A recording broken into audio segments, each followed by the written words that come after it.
Yes, sir. Yes, sir. Yeah. Okay, see, Dooley's on the run again. I told him sit still. Yo, he got to sit still. We live now. Okay, Bread, Modu, Dooley, Chief Nighthawk. We are live and family. We're gonna have a good time tonight. Yeah. Welcome to Magnets, Crystals, and Pyramids. We have some powerful testosterone geniuses in the house. And as you well know, melanated testosterone is rarer than gold. So you're in for a treat from the brilliance and magnificence of cultivated, sun kissed diamonds of Ra. I don't know where that came from. Shit. And let's start with the opening. Damn, I got to remember that one. That's deep. That was channeling right there. Okay, we're gonna have Baraka break it in. Open up, Baraka.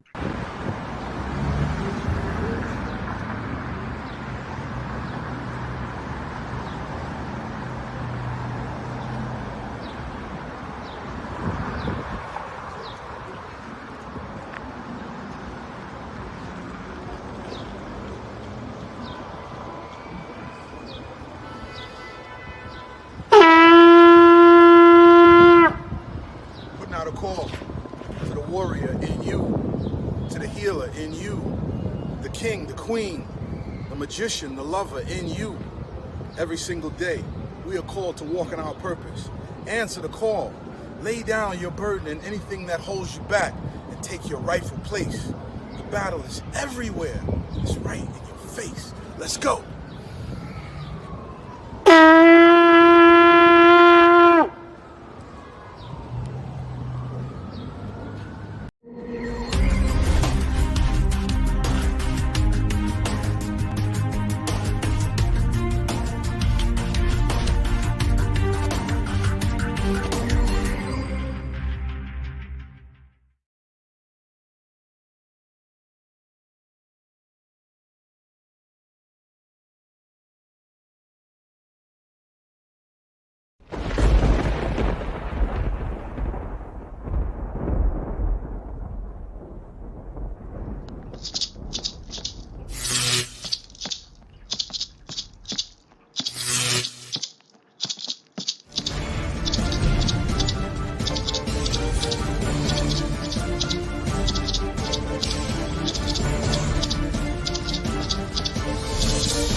Ashe, Aho, Donada, Wado, Amin, and so it is.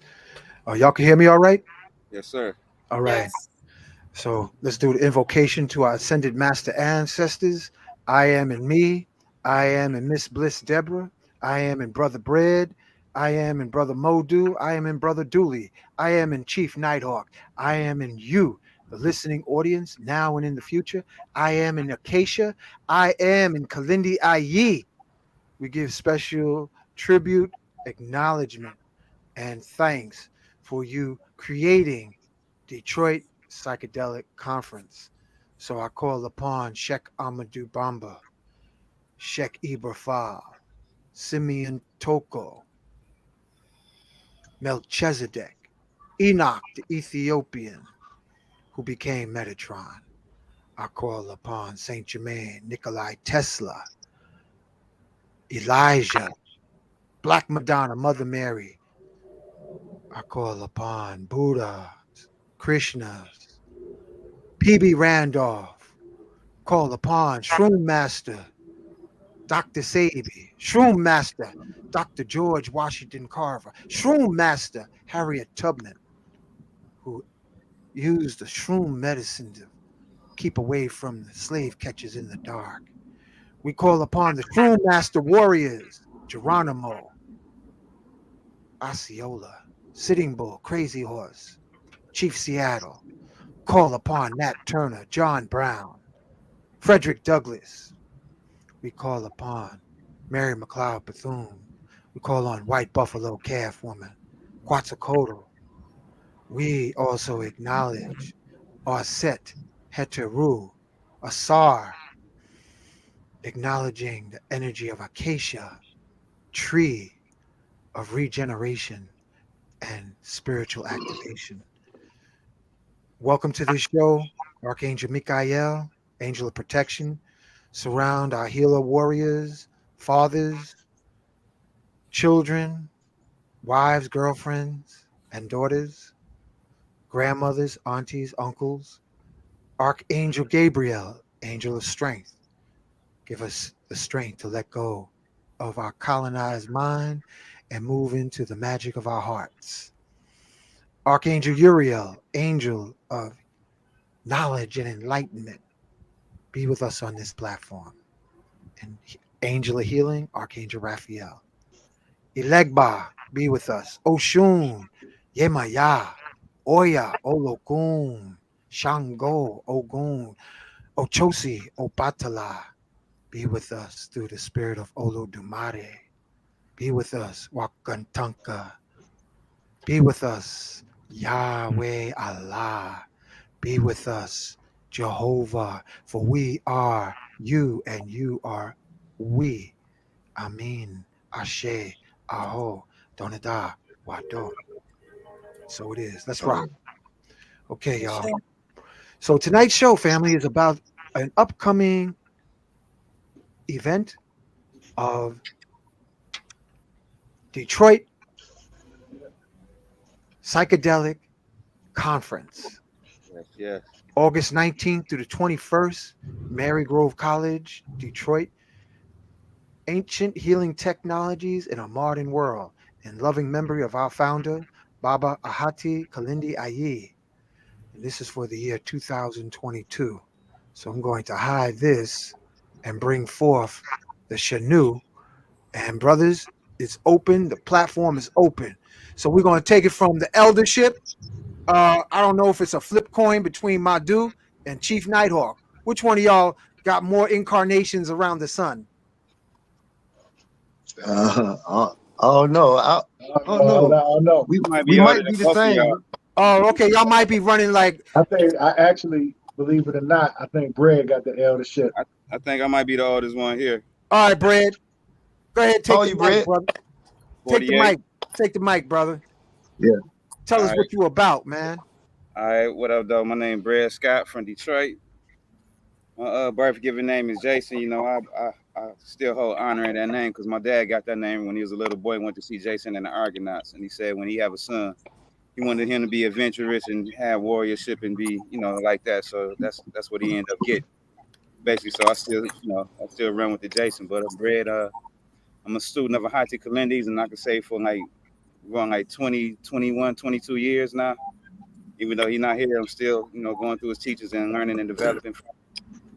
Shame. I came in with my brother Mudu, we the class of 2000. You know, actually Mudu was the reason why I got started doing martial arts because he came to me with the opportunity to join the Black Panthers in Detroit, which was ran by Khalid Muhammad. So when Mudu asked me, like, "Yo, man, if the man gonna be here, you wanna start a Black Panther chapter? We'd be the young cats." So I was like, "Yeah, let's get it." So when we started, you know, Baba was there at the meeting, and Baba agreed to train us. So we was like, "Well, we might as well immerse ourselves totally in the culture. We're gonna be on the front lines. We might as well have our people's martial arts defending us too." So I didn't even know it was gonna take this other journey towards a deeper reality, or, you know, finding more about myself. So we didn't stay in the Panthers too long because after Brother Khalid passed away, we kind of kept moving with the plan that we had, you know. So he was like, "I'm gonna teach at this African oriented school." And I was like, "All right, well, I'll get my skill up and I'll just teach it to the babies." You know, we've been doing that for the past years, man. Right on, bro. Right on. Okay, let's talk about. I'm going to ask the first question. You know, I'm going to be a little bit of devil's advocate, for lack of better terminology. How come so many of y'all folks scared of psychedelic? Talk about being conscious. Because it's the truth. This one thing that makes you face yourself. You know, it's not something that you could say because of books or somebody else said or through somebody else's teachings. You actually got to really be who you really are and got to stand by what you say or what you sing or what you could do. Yeah. You know, Yeah. and so it's a thing that make you face yourself. A lot of people not willing to face themselves. Wow. Modu, what you got to say about that? Well, you know, exactly what Brad said, but even on another octane, we have to understand that a large amount of our metaphysical or so-called spiritual understanding, just like all information over here, has been tainted, from the white gaze, and so we do what we can, to find those deep artifacts, but it's a lot of misinformation and let's just say incomplete processes that's out here in the concept of so-called spirituality and consciousness. And so the blessing about sacred plant medicine is that, and I hesitate to say medicine, that's a whole nother discussion. It allows you to tap in and filter all of that out, and really humble yourself to become that student. But you can tap into that source information. And so you're not relying on books or false gurus or whatnot, and so that's why I think it's so vital. But yeah, like Brad said, a lot of our people are afraid of the dark still. And that's some epigenetics, that have been put into our genealogy, scared of dark, skeletons, boogeyman. We see ghosts, we don't understand his grandma, so we throw a shoe at it or whatever. Yeah, so the light on, scared to turn the TV off. We spooked out, So in that regard, we, because of that, we move timidly in regards of everything else. So it's so needed. It's one thing to be conscious. Hell, someone in a coma could be conscious, technically, you know what I'm saying? But we're talking about levels to this thing, to the point in which you actually putting in real work, Okay. Yeah. Chief Nighthawk, talk to us, brother. Yeah. Well, I know a lot of the scaredness, along with what the brother said, it comes from lack of education, lack of knowledge.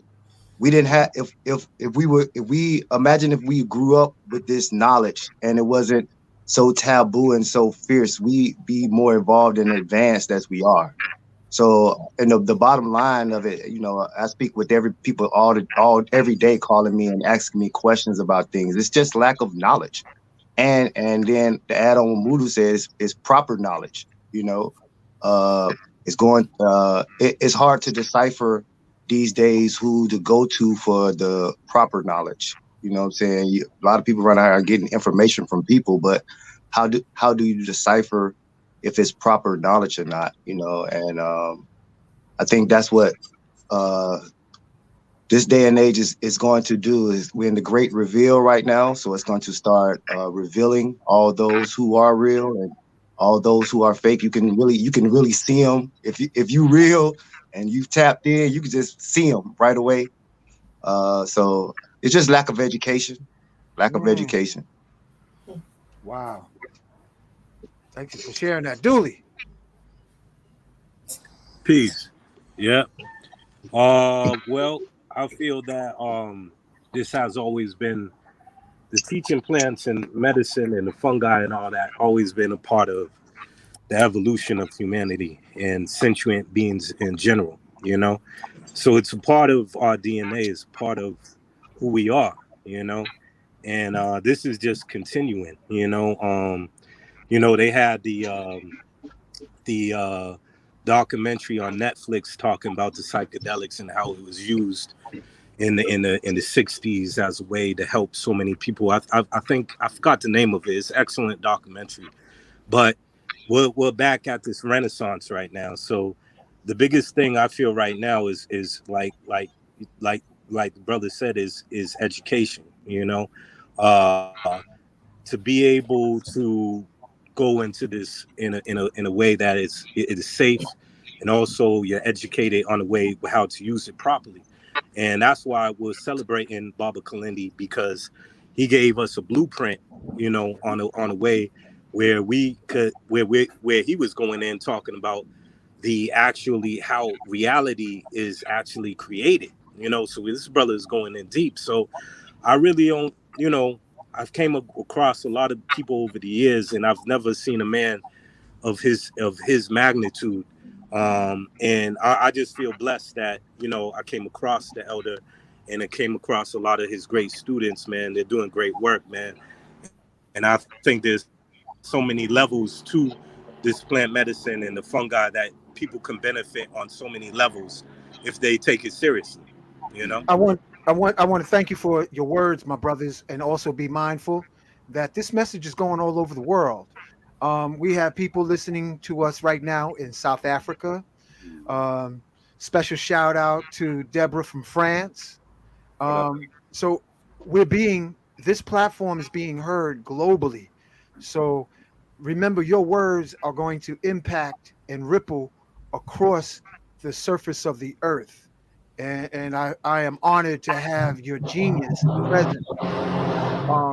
Chicago, Detroit, New York, Philly, Miami. We're covering the whole planet with this message. And I want to thank again Miss Bliss for putting together this platform, because she's been pretty much the executive director and managing the interviews here on Magnets, Crystals, and Pyramids.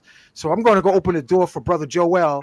And Deborah, could you guide the rest of the show until I get back with our crazy Aries brother? Yes. So I just want to ask a question, and either one of you can answer it. What type of medicine are we talking about here? What type of psychedelics are we talking about here? Well, as far as what? Oh yeah, like I mean, we deal in different modalities, and I know, like my brother Chief Nighthawk, he deals with an array. Bro Dooley, we all deal with an array. We have particular ones. I know, like in my regard, one of our principal sacraments, of course, is the psilocybin mushroom. Okay. So I'm taking Wachuma. Is that considered a psychedelic?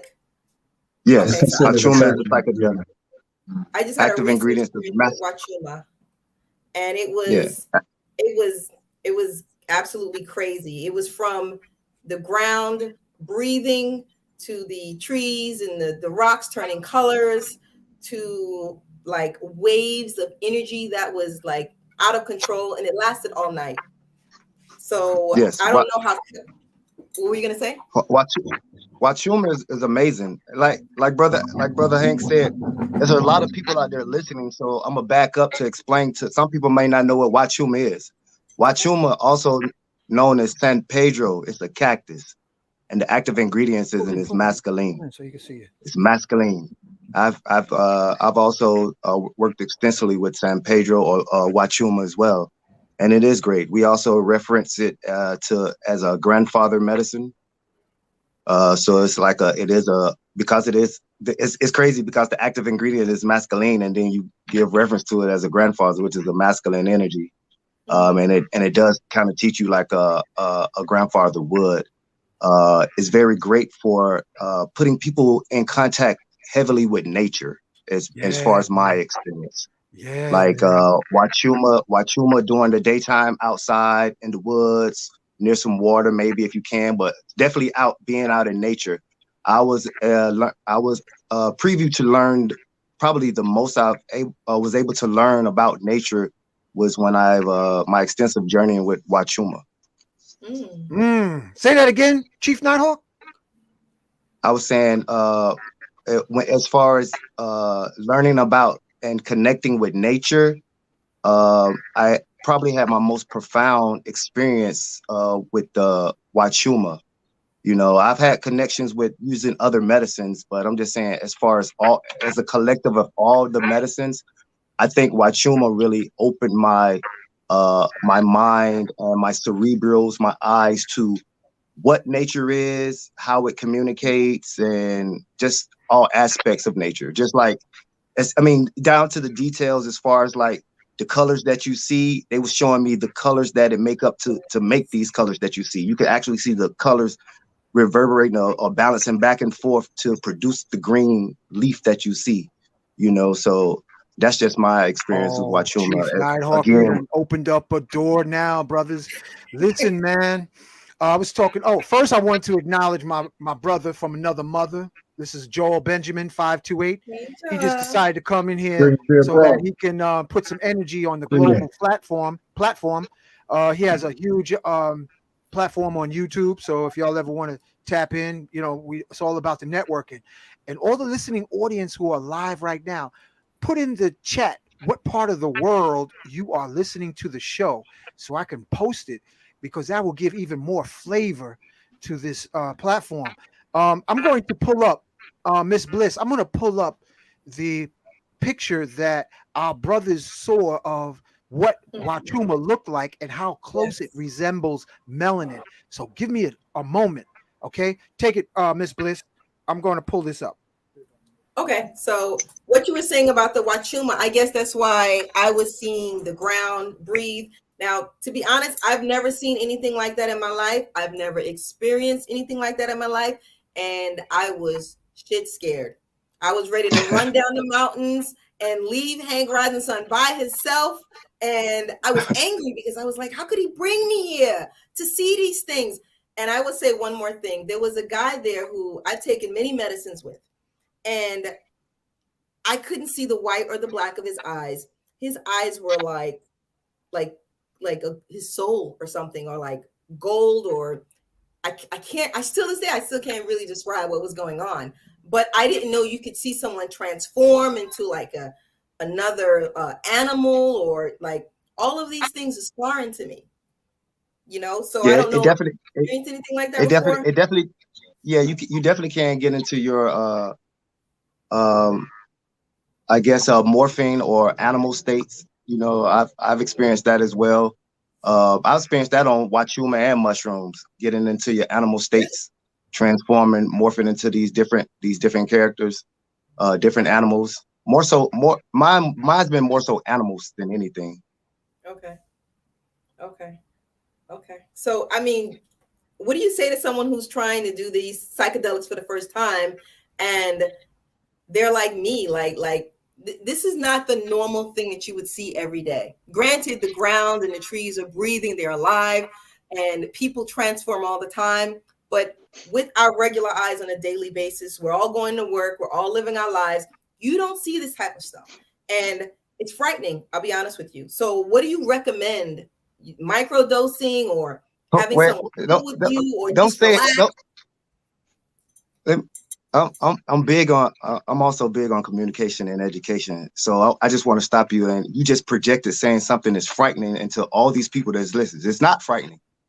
You maybe had it was challenging to you, and we're not going to say frightening, because frightening is a product of fear, and fear is a word that they brought with them. We don't operate on that word. It's not a such word. It's not a such thing. Yes, you had a troubling time, and it was difficult for you to understand. Again, it comes back to education.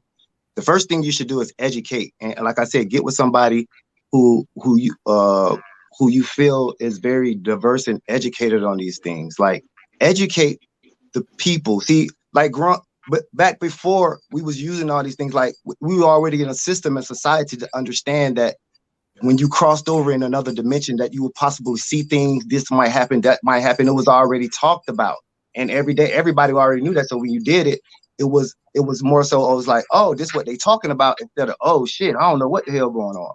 Right. So it starts off with education. You know what I'm saying? Bringing it up in the everyday society conversation. My kids do these medicines. You know what I'm saying? So that's what it's about. It starts with education. Yeah. Education, so and then rephrasing our words from fear to challenging, or if you're seeing something, phrase it as a gift, sight, as opposed to saying, the negative words. Yes. Well, it depends on your purpose too. Like, I haven't really dealt with any other psychedelic plants besides mushrooms. Most of the experience people have off other plants or other psychedelics, I really, I done had all those off of mushrooms. Not that I'm against it. It's just I pretty much found what I'm looking for, or I guess like my work, so I kind of stick to that. But like, you have people that say they had bad trips when there's really no such thing as a bad trip. Like they said, it's challenging, or it's a lesson that you have to learn and pay attention to. That's why I said before, like it forces you to face yourself. So when you come against a challenging obstacle, of course, you have to stand there and face it, or you could be missing out on your lesson. Yeah, and it's similar to you know, if you take someone that's familiar with the land but has received no orientation to what it means to be in a boat, no orientation to what an ocean is, or no orientation to a shifting horizon or the idea of, you know, any of these concepts, and then you put them on a boat, of course, it'll be very terrifying. But, you know, the sword to vanquish all fear is knowledge.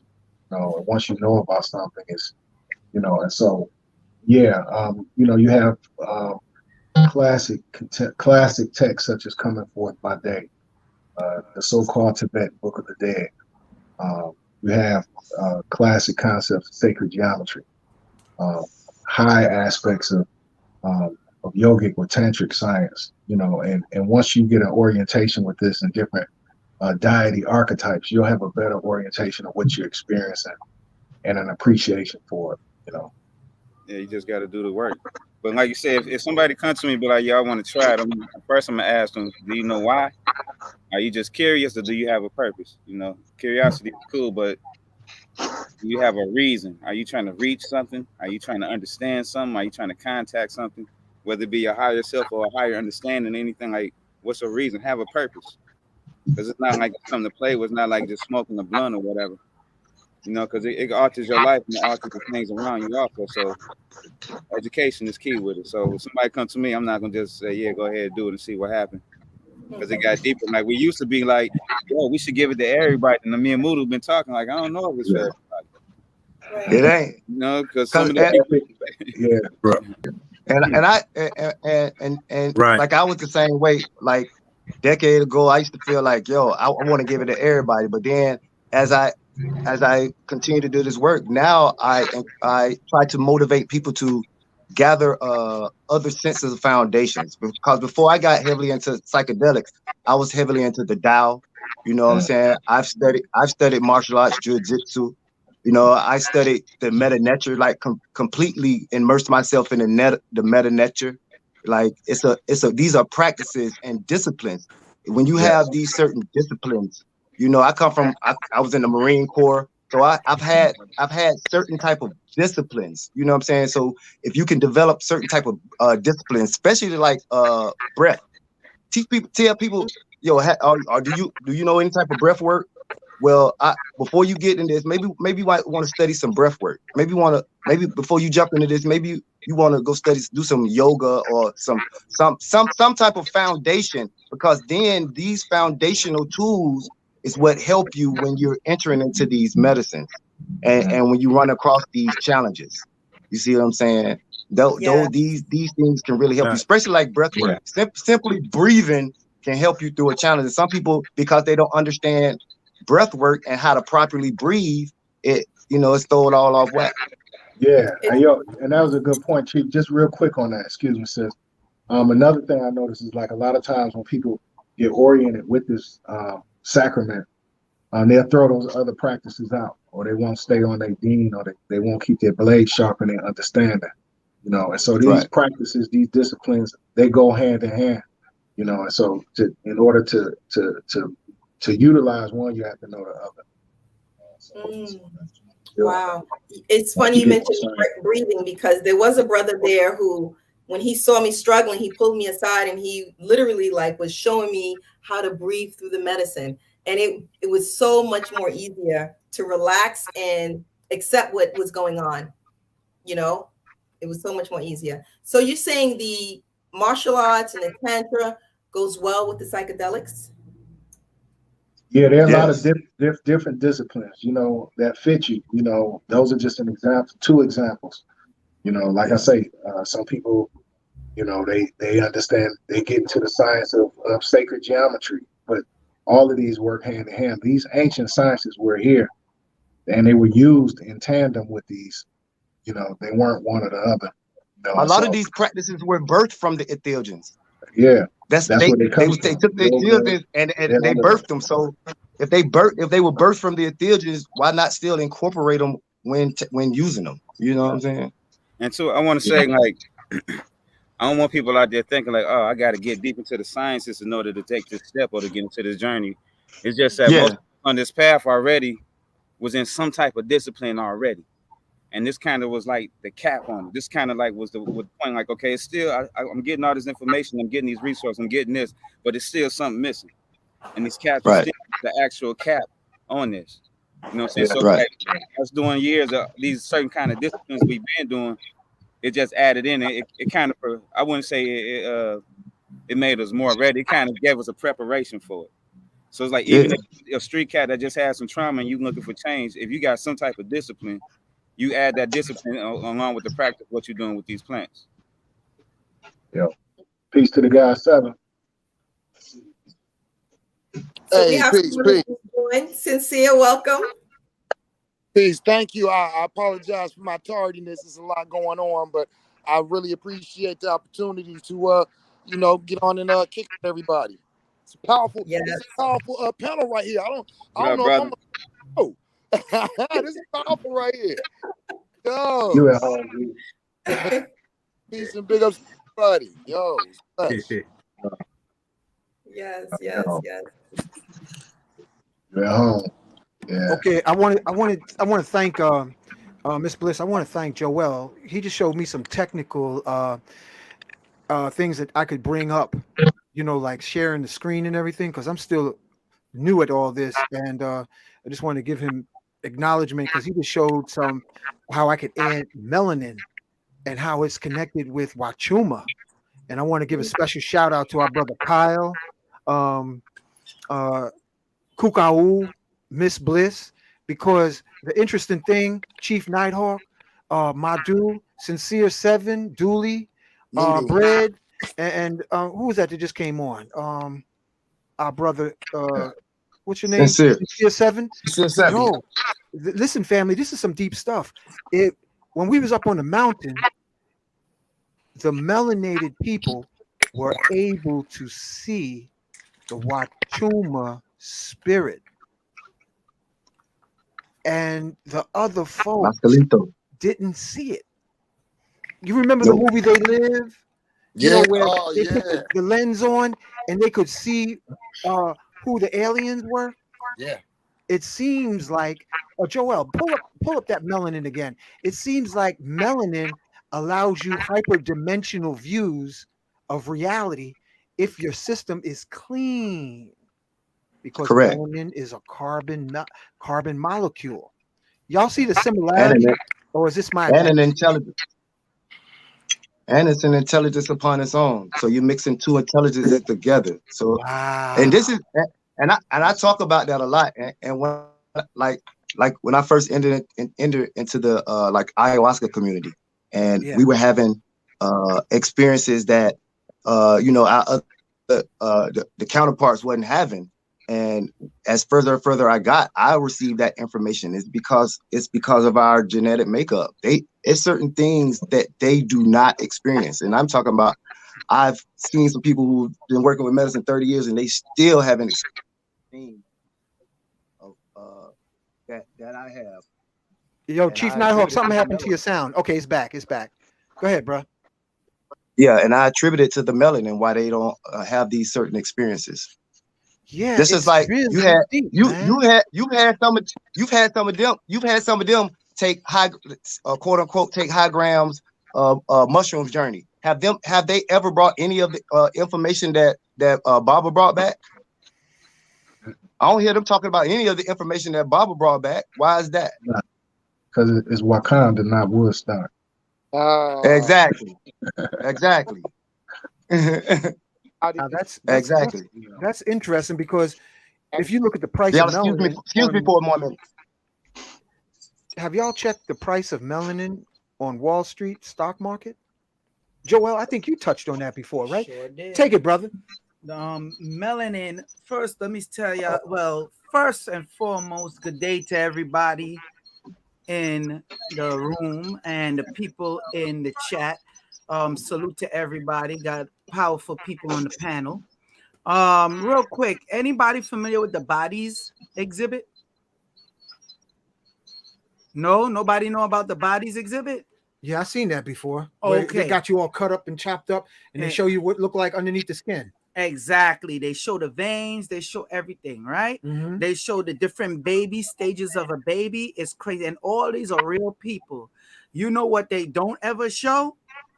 The pineal gland. They'll show you everything in the brain. It's a very popular exhibit, but they won't show you the pineal gland. The pineal gland is going more than the price of gold, platinum, and one of the most highest precious metal out there, palladium. All right. Yep. If anybody know about precious metals and palladium, you know. So the price of melanin, the actual not the excuse me, the actual pineal gland is through the roof, and they don't care if it's calcified or uncalcified, because even if it's calcified, they just got to do more work to uncalcify it. So melanin goes for a lot of money on the market. So you also have a lot of people that try to do the synthetic melanin or certain melanin that they say they get from bugs. There's a place out. I put it on. I can't remember I can't remember the exact state right now, the exact location, but I had it on my Instagram, and I'm telling you what they are doing. As soon as those people that does the melanin research move into the area, guess what? Guess what came up missing? Black females. The kidnapping of black females rise. So yes, the price of melanin is very high, and they look to use our melanin to deal with. We all know about the adrenochrome, right? Okay. Well, one of the Hold on a second. interesting. Did y'all hear? Have y'all heard of adrenochrome? Yeah. Okay. One of the Yeah. interesting things that I've noticed with adrenochrome, what they're doing, they're taking the adrenochrome, melanin, and psychedelics. Now, what they say is that pretty much take you to a whole nother level. And all these things cost money, especially the melanin. The melanin used to be, if I'm not mistaken, this is back in early 2000. You could get melanin or the actual pineal gland for about $10,000. The price raised. That's why when somebody die, it's one of the main things they want is that pineal gland. They don't tell you that, but that's what they do. Ask anybody that deals with, a mortician and deals with embalming and all that. That's all I got to say on that. Thank you, bro. Tell me, and I'll leave this open for everyone to take a piece of this. Madhu, Dooley, Nighthawk, Voodoo. Movie. Yeah. Okay, Yeah, Brad. yeah. How does psychedelics, especially shrooms, activate melanin?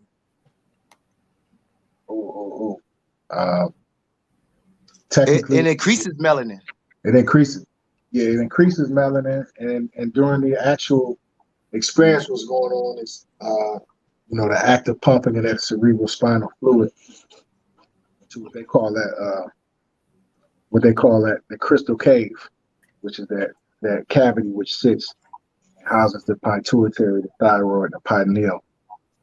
From that, it stimulates the pineal and begins to activate massive production of melanin, which helps facilitate the actual experience itself, which is why during that experience you find that waist rhythm, where you sometimes will find yourself moving your hips or inclined to do that. So I'm gonna leave it open for the rest of the guys to fill in on that. Well, I'll tell them for you. Real quick, people, you have a serious panel on here. These brothers ain't playing around. And you got Miss Bliss. She's staying in the cut. That's the sniper right there. Y'all need to hit the like button. These brothers, I just came in and I heard the info they're dropping. Please hit the like button so it helps YouTube to know and push it out there, because information like this is being suppressed. So hit the like button. Thank you, Brother Joe. Go ahead, y'all. Keep dropping it. So, I'm gonna let the rest of the guys speak, but we know that by nature, entheogens just stimulates that production of melanin, and it's a ingestion of that melanin too. That sachet blue in particular with the psilocybin and other sacraments. But I'm a cap it. Let the rest of the panel build. Yeah, I don't know too much of the scientific base, but I know it do allow certain access. You know what I'm saying? And also dealing with this too, you also dealing with who and what you are. So whatever you are, whatever your origin is, or whatever your ancestors dealt with, or whatever, that's what you pretty much gonna deal with. So we might not deal with the same things.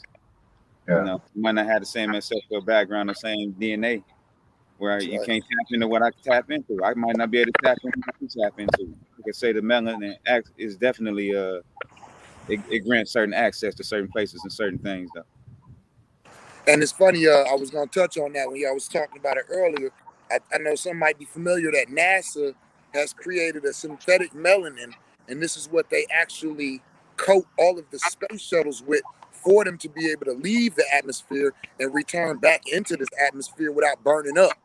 So it's interesting that y'all was pointing out how some individuals cannot go where we go to the dimensions or we go, or tap into the access points that we tap into, based off of, as we were saying, the lack of the melanin. Again, if the mushrooms is the gas, giving the shuttle, which is the body, the ability to transport, just like as above, so below. You got to have that melanin to be accepted into or brought back through different portals. That ultraviolet light. Yeah, Chief Nighthawk, what's your take on it, brother? Yeah, and as far as the science, I don't know too much deeper of the science, but I do know psilocybin does, and it is a fact that psilocybin increases melanin production in the body. Very interesting. Years ago, family, there was an article in the New York Post that spoke about Black astronauts having minimal bone loss while in space. They said that, the regular European, they would have substantial bone loss when they would leave Earth's gravitational atmosphere. And when they come back, they would actually be carted away in wheelchairs and what they found is the Black male astronauts had minimal bone loss, and Black female astronauts had no bone loss. And then I just looked up an article where melanin on your skin, depending on concentration, is also found in the heart itself. So the concentration, the percentage of activated melanin on your skin is matched with melanin in your heart. So now we're talking about polyrhythmic access, being able to hear the polyrhythmic beat of drums, the syncopation, and why people of deep hues love drums, the art of drums. Because here in New York City, where there's neighborhoods have been gentrified, they literally push the drummers out from the neighborhood with a attitude or audacity of privilege. Give example, Grant's Tomb up in Harlem, Fort Greene, Clinton Hill. And this came up with Spike Lee actually protesting that the European neighbors were irritated by the drums. So there's a connection between melanin, drums, heart, and hyperdimensional access. Now, there's no absolutes. I'm going to tell you, I met some blue-eyed soul brothers and soul sisters that can spin circles around a conforming Negro. Okay? And then we got also our Asian brothers and our Latino and Latina sisters and brothers. So, but we're speaking of in general, there's some magic with the melanin and that Wachuma medicine. It activates the heart chakra, and the heart chakra is the seat also of, seems to be a seat of melanin. So Joel just dropped something behind the scenes. I want him to come up front and share that, and then we're gonna get back into the proceeding with the canoe ride down the the program. Go ahead, Joel, drop that. Go to Gigi real quick. Let me just answer Gigi real quick. Gigi, where's Right Gigi? here. I got it. Real quick, Gigi asks, are Tesla cars safe for melanin people? Yes. The cars ain't gonna do you no damage. You'll be all right. If anything, what people don't realize, the Tesla cars have a lot of silver in it. Okay, and anybody know anything about silver, especially when you wear silver on your skin, it could. The whole feed cut out. What up, Acacia? Can you hear us? Acacia. Hello, Casey. Yeah. Okay. You got a little delay. Yo, I didn't do that. It wasn't me. That's where you dropping that info. They try to cut you off. You know that it happens when Hank be on my live stream too. They be just it happened. I'm telling you, people be thinking that this is made up. This is for real. But the silver, when you wear silver and gold on your skin, but I want to touch on silver. The silver, notice the silver start to turn black when you are sick or when people are doing any type of spiritual wickedness to you. That silver start to absorb. That's because absorb the negativity. That's because it also work with your melanin. This is a fact. That's all I wear, silver. I'm sorry, say that again, brother. That's why you love what? That's all I wear is a silver. Okay, so you know the rundown. Because of the work that I do. Yeah. All right. So because of the work you do, all you wear is silver. So I know you know exactly what you're talking about.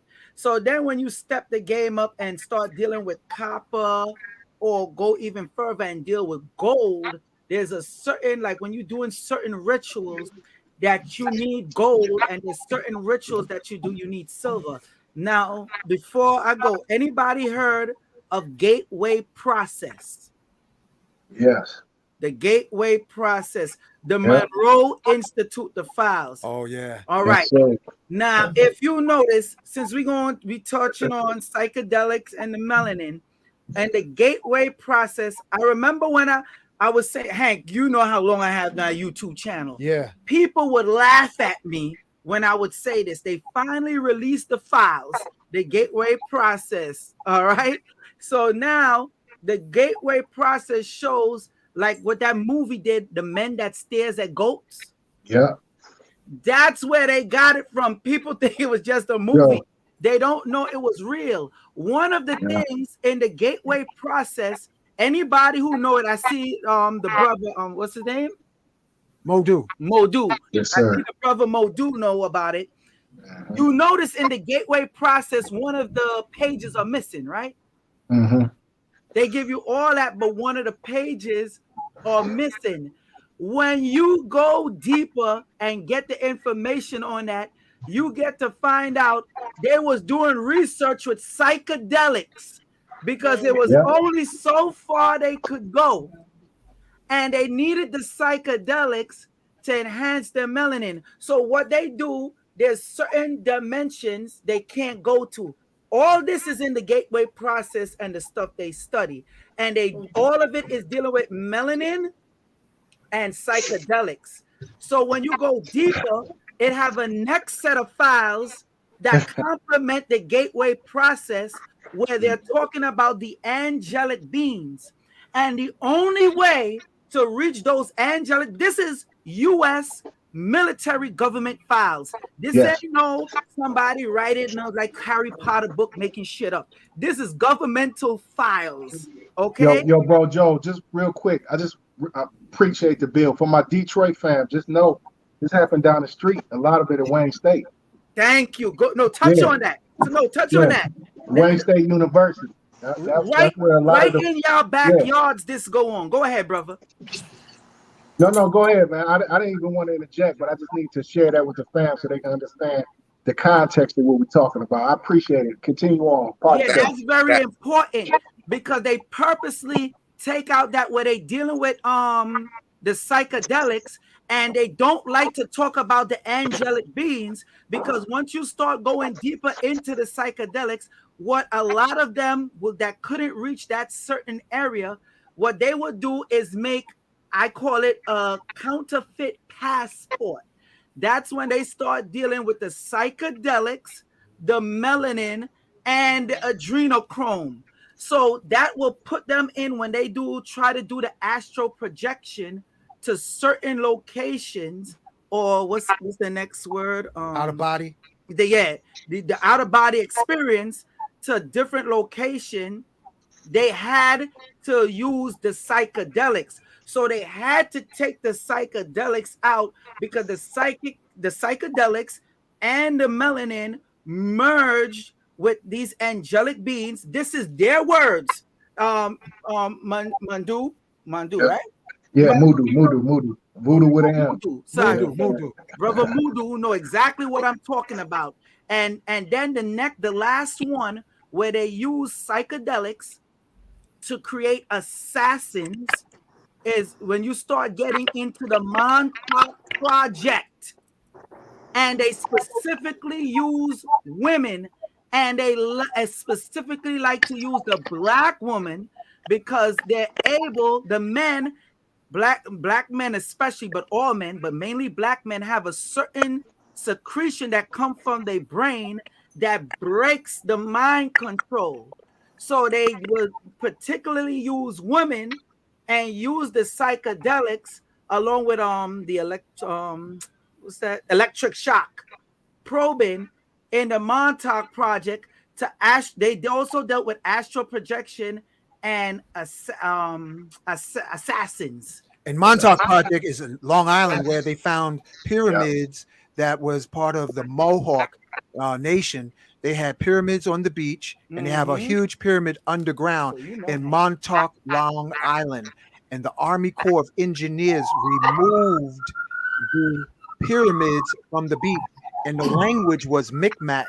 And they found that the Micmac language was a dialect of the ancient Atlantean language, and very similar to the Egyptian language that they so-called lost.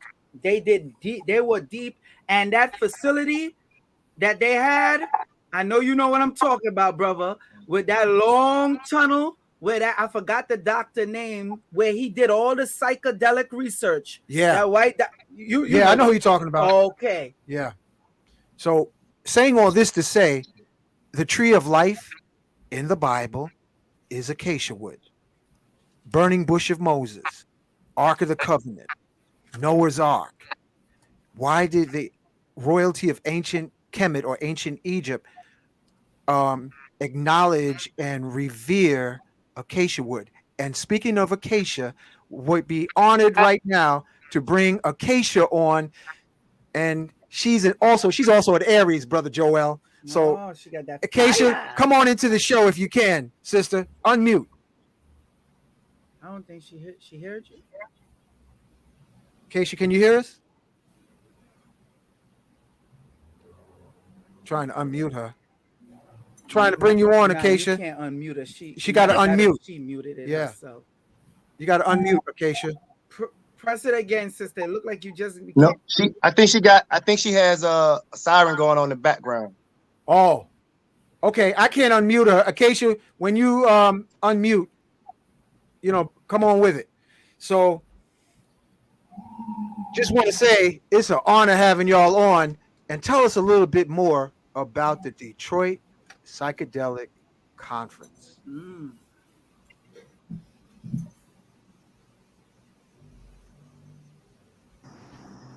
Oh, who gonna say? Okay. You on mute. You on mute. This is okay. Yeah, we can hear you now. So this will be our 6th conference, and considered one of the first in the United States. And so we having it this weekend, the 19th, 20th, and 21st. Casey, can you look like she's still out? I'm still here. I'm on the bus. I just got a signal back. Can you repeat what you said just a moment previously? All right, try to get you in while you can, because it looks like you choppy. But it'll be this Friday, Saturday, and Sunday, Marygrove in Detroit, Michigan. But Acacia, we're trying to get you to Brother Hank introduced you, and so we just wanted to share out. Sorry, I missed the introduction. I apologize. Thank Well, you. all us brothers in the audience, let's give her a hand. Can you see that? Can you see that? I can see that. Thank you, guys. I'm actually on the bus coming from Oaxaca, Mexico, coming from San Jose del Pacifico, about to fly in Detroit right now. So I'm actually on the bus right now, coming back stateside. I wanted to give a little bit more about the cover at the conference, but want to say hi? Hi.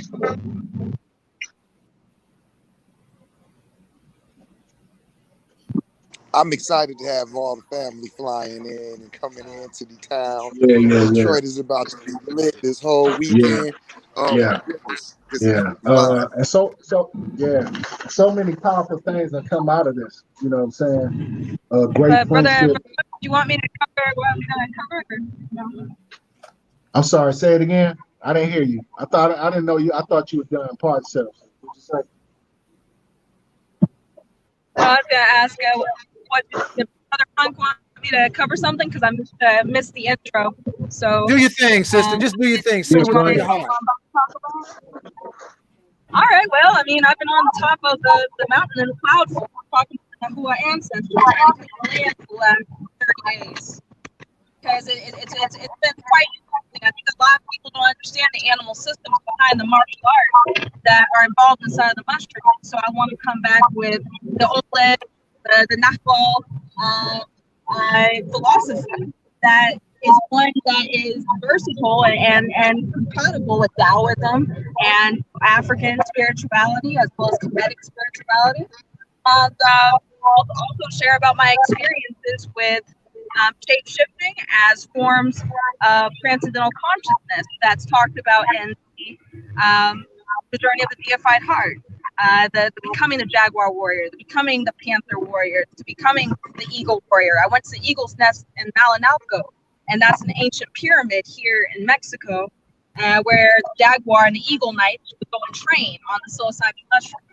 And when I went to that place, it was like 30 stories of stairs that you had to climb up into the mountain to get to this spot.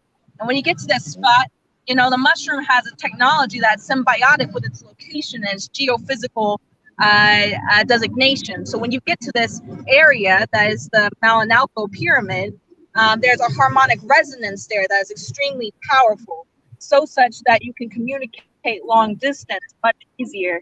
Let's say you wanted to eat the mushroom in Malinalco or at Palenque, your resonant frequency would be accessible by those in the United States and all over the world. You can communicate with those who are on the mushroom everywhere else, because in the journey of the deified heart, which outlines the basics of the Mayan mixtec codicy of the original jaguar and eagle knights, even though these things are considered secret in Africa, to this day, some of these rites of passage, a lot of them have been decoded in the Aztec and Mayan Nahuatl codices.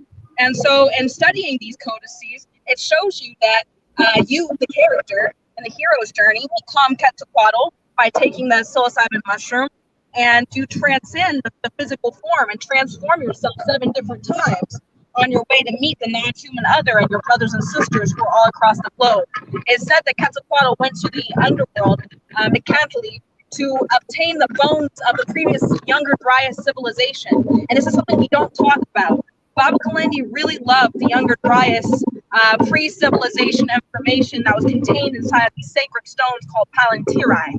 So I'm about to talk about, in the Lord of the Rings, the heirs of Elendil.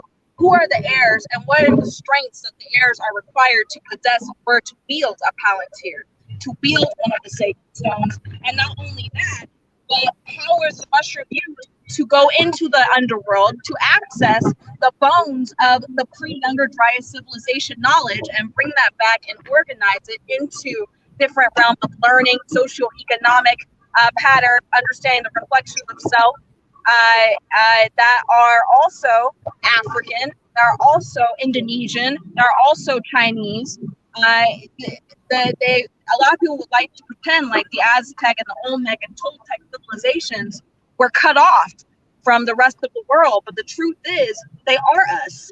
And a lot of the knowledge that is inaccessible in other places that has been lost is still being covered up and hidden in the Museum of Anthropology in Mexico State. I just visited with my team of students and researchers. And when we went there, we were able to see some of these fellas that describe mushroom use, early mushroom use, chewing the psilocybin mushroom fresh with black stingless bee honey, black stingless wasp honey. The name for it accurately is miel de Castilla.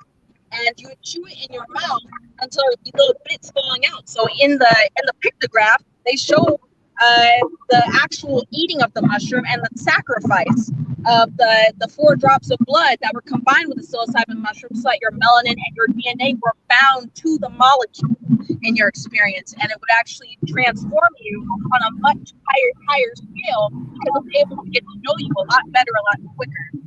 So there's a lot of information about animism that I have to share in regard specifically to the shape-shifting systems of ancient Kemet, becoming Heru, becoming Het Heru, stepping into the Eagle Knight or the Falcon Knight, stepping into the mask systems and the dance systems that trigger these states of consciousness that are theta wave states. Like if you tell a little kid, you know, that he's Spider-Man, he dresses up in a Spider-Man suit, and then he goes and saves a bunch of people out of a burning building, y'all act surprised. But the mushroom puts your mind into the theta wave state and initiates monosynaptic movement. So it's not like you're moving like a jaguar, not sitting there making cat noises and trying to do a bunch of cat movement.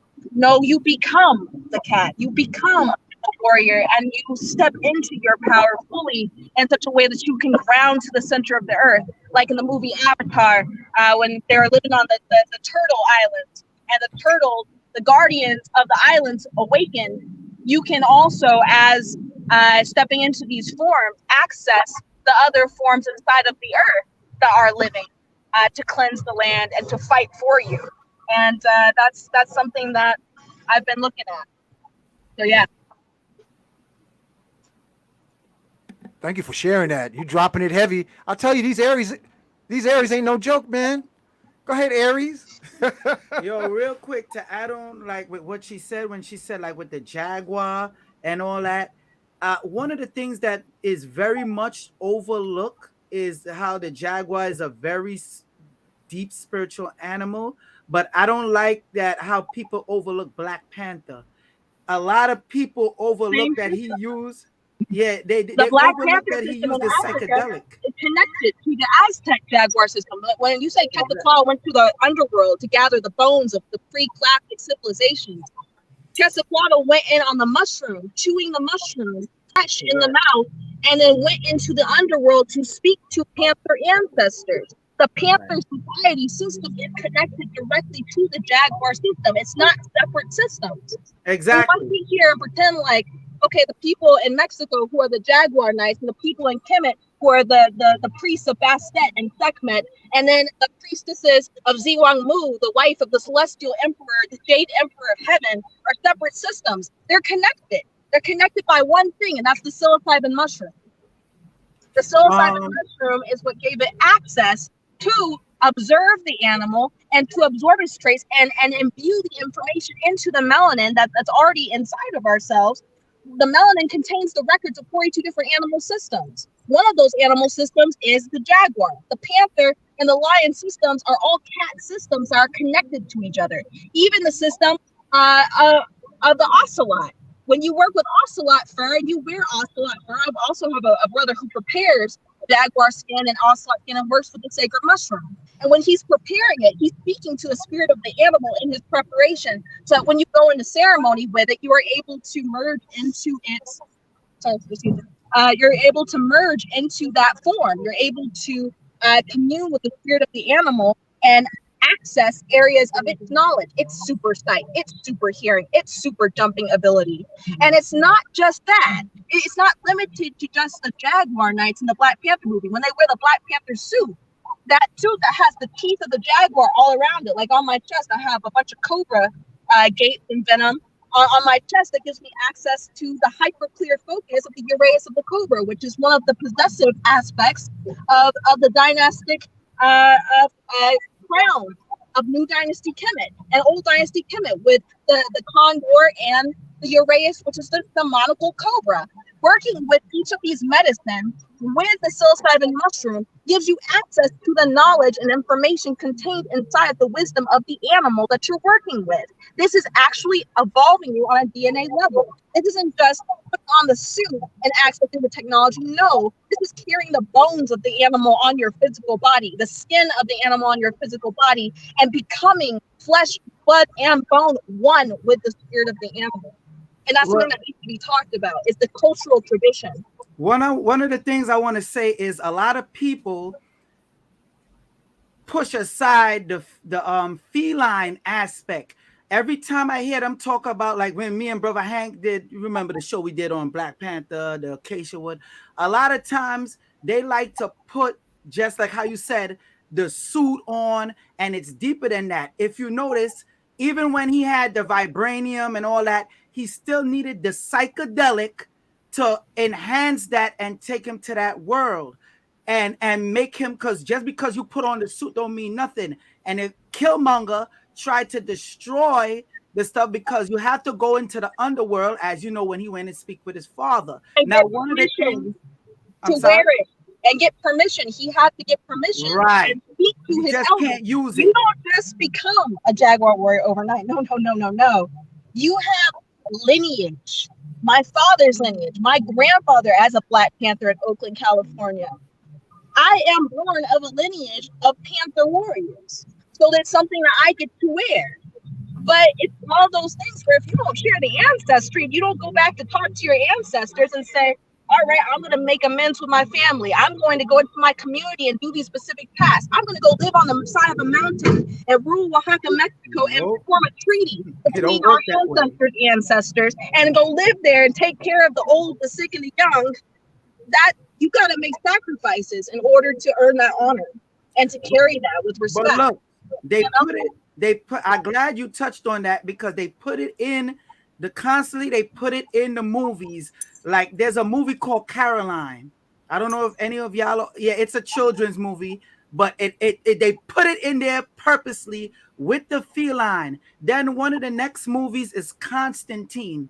One of the things I hear a lot of people talk about psychedelics, the only people that I ever really hear break down psychedelics and dealing with animals is the Native American culture, when they go deep into that. Because if you watch the movie Constantine, when he needed the passport, that's what I call it, the passport to enter hell, what did he do? He put his foot in a bowl of water and he gazed into the cat's eyes. Now, a lot of people don't know, if you're using psychedelics, like I said, the main people I hear that know deep about this is the Native Americans, especially the Native American that attach the Hebrew with it.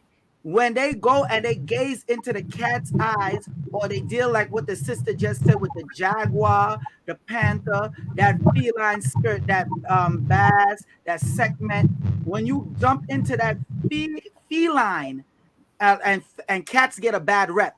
I don't know why people give cats a bad rep, but if you're a person that deal with psychedelics, you want to deal with. I'm sorry, say that again, sister. I didn't hear you. Repeat that. The prey drive of Sekhmet was such that she created such bloodlust inside of herself that she murdered so many people. You know, I think that a lot of us forget that the prey drive of the cat is what makes it an amazing warrior in battle and in combat, because you will kill indiscriminately because you have a thirst for blood that is unlike any other. That's why it's very important that we look at the later aspects of this evolution and process. Is because in later times, the warrior jaguar was associated with its wisdom and its honor and its clarity of understanding, rather than just, that's what we call Balam. Balam in Mexico is the jaguar priest and jaguar king, the high priest role of the jaguar, the were-jaguar of the Olmec, Toltec compendium of time. We look at Sekhmet, when she went to war dirty. That's why cats get a bad rap. Cats are the only animal that will play with its prey for fun and watch it suffer. You know, it's a very cruel animal. At the same time, it's very loving and it takes care of its family. But at the same Natural time, born it killer. can be very, yeah, natural born killer. So you got to be really careful with them cats, you know? And that's why it's really important to balance, because Tlaloc wasn't just a jaguar warrior. He was also an eagle knight as well. To not be balanced only out of your prey drive and your bloodlust, but out of looking outside of the situation from high up. The kestrel falcon being one of the fastest birds. The falcon of ancient Kemet being one of the fastest birds. Even the eagles being some of the fastest raptors. You know, look down from above at a situation and only take out what's necessary. And that will spare a lot of bloodlust and thirst. You know, the Aztec warriors went into battle with these waveform symbols and sigils on their shield that you can see if you look them up. Aztec warrior, you'll see a little wave that looks like a little red wave on a yellow background. Well, that was to show you that we were going to take our blood and then offer it to the sun, you know, to make an example out of you. And then bring your wife and your children into our tribe and become one with your family. And that was part of the Jaguar Knight and the Eagle Warriors. The Jaguar and Eagle Warriors had two specific functions. You could be both at the same time. There are some images in the National Museum of Anthropology that show jaguar heads on eagle bodies because it was essential that a warrior have both. Only the lower ranking warriors would become royals after they became jaguar knights. And then when you became an eagle knight, you went up a rank in royalty.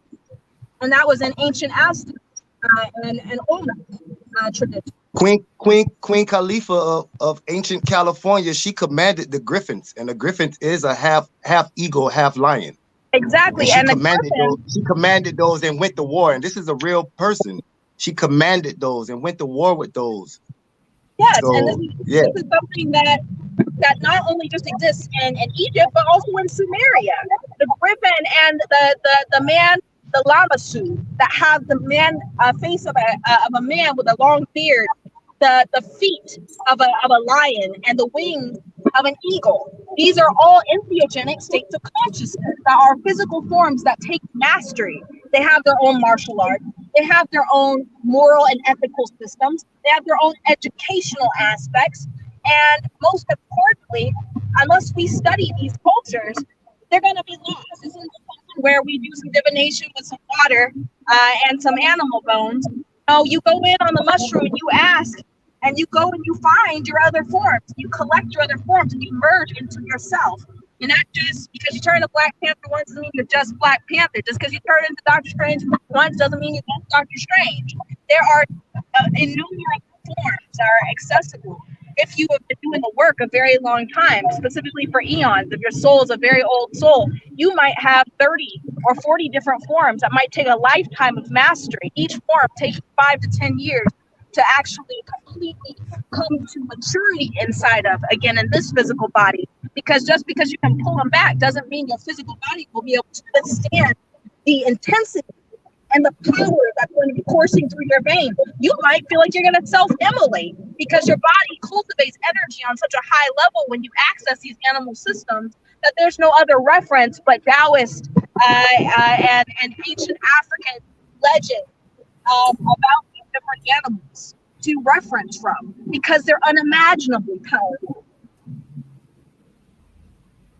Yeah. You go ahead with your bad self, Acacia. You went into altered states. Did y'all see her go into trance? And it just came. It just came through her. She went into trance on us. We're gonna come. Wait. Hold on. Miss Bliss, this is trans personified. Thank you for that, Acacia. And that's what happens with Acacia. I would like, and also brothers. Initially, there's apprehension about diving into entheogens.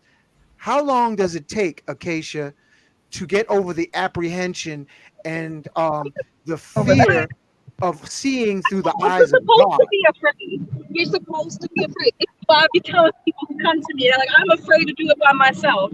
I'm like, without the fear, how can you conquer and overcome? How can you achieve victory if you're not afraid of something? If you don't go in and you conquer fear, Zabalba, your fear of death. If you don't go in and you don't slay your most powerful demons, or befriend them and learn from them and sit with them in rooms of knowledge, these are things that you're afraid of naturally. Every time I take the mushroom, I look at it, I say, oh my God. And I talk to it. And it's my connection with it, and it's my companionship with the spirit inside of the actual mushroom that helps me to overcome that physical, psychological, human trepidation. And that after that human trepidation goes to the side, that's when you're not dealing with the human anymore. That's when you're dealing with something else. You're dealing with something outside of the human. And that outside of the human doesn't feel fear the way that you think of fear existing. There's caution. And then there's sanctity and respect and righteousness and behavior that you have. But it's not that, oh, I'm afraid to take 5 grams. After it kicks in, that fear should go away because you know it's an illusion. And that illusion melts away. That was awesome, because we got so many of us who are afraid to leave the plantation of the monkey mind. You know, here at the Psychedelic Academy of Detroit, I tell people we don't do any convincing. I say that, you know, these sacraments be ready for you. Oh, here she go. Yeah, she's going in and out, brother. Go ahead. So I've been using an analogy lately. I don't know how many of y'all remember the old school Mission Impossible TV show. Oh, yeah. But if you remember it, my man used to come in and he'll walk into the coffee bar and he'll sit at the table and somebody will slide him a computer out of nowhere. And he'll open it up and the computer will be like, your mission, should you choose to accept? And it will go through and explain to him this crazy ass mission, where he got to go and what he got to go do and what he got to do it by. And then it says, this message will self-destruct in 5 seconds. And he turns around and he walks off all cool, and then the computer starts blowing up. And everybody gets to going crazy. And he throws his glasses on and walks off, and it'll pause and go to commercial. And then you know when he comes back what he's about to do. Well, that's what the mushroom trip is. You take the trip, and it's like, yo, your mission, should you choose to accept? And then it drops all of that on you. And then you come back to what we call this state of consciousness. That's the message self-destructed in 5 seconds. You can't go back and reread it, re-listen. Wait, what was the name of the guy? Where was it at? None of that. You come back, and now, do you choose to accept your mission or not? A lot of people say, broke that down. Hey, I did 14 grams. I did the work. Nah, you heard the mission. Do you choose to accept it? There you go. There you go. And with that, getting people to get over it goes back to that education. A lot of people still tied to these old, antiquated, false concepts appearing real. They're old concepts. So when you talk to a lot of folks that supposedly tapped in and conscious, you'll find that it's only surface level, you know, and if you go deeper, it's a lot of old concepts they're holding on to. You know, they still holding on to the concept of them identifying themselves with the body. You know, they still holding on to concepts with black. They still hold on to concepts of like I say before, ghosts and goblins and all these concepts which have been planted. And so that's why the major work comes before, where you have to dig out, uproot these things. You know, get that courage to step into that realm. So a lot of people, what I work with is just dispelling the spooks, dispelling the myths, and get them ready, get them strong. You know, because that's the biggest issue. And what's odd about it is I find that in our community, it's mostly the brothers that's scared to jump in the pool. You know, that's right. That's right. We'll find the sisters, they down because they tap in the spirit. You know, but the brothers, with all their bravado, still scared of the dark. And that's problematic. That speaks to a whole lot of other trauma, you know. But yeah, that's what I say. Getting them to go over it, got to dispel the myths. And believe it or not, there's a lack of bravery within the black male culture right now. There's a lack of a warriorship, and there's a lot of bravado, but there's a real lack of like bravery, you know. Hey, it's been said that women are the first or the natural shamans. They actually deal with submission naturally throughout their life. You know what I'm saying? And where that's why a lot of men are scared to deal with these medicines, because we know you got to submit. You got to submit to the messages. You got to submit to the energy. Exactly. And a lot of them are scared to submit. That's not what a lot of men think is a masculine trait or thing to do, and they find that hard. They rather fight 4 people than they would to submit. And we know You a got lot of these that brothers right, scared brother. to fight. Yeah. I have met some muscle-bound alpha brothers scared shitless of entheogens. Oh yeah. They are He-Man of He-Mans until you pop out a shroom. And then there's Mickey Mouse. They're It's afraid of like the themselves. brother just said, and he broke it down. Since he's 7, he broke it down perfectly. Once, like a Mission Impossible, that shit self-destruct.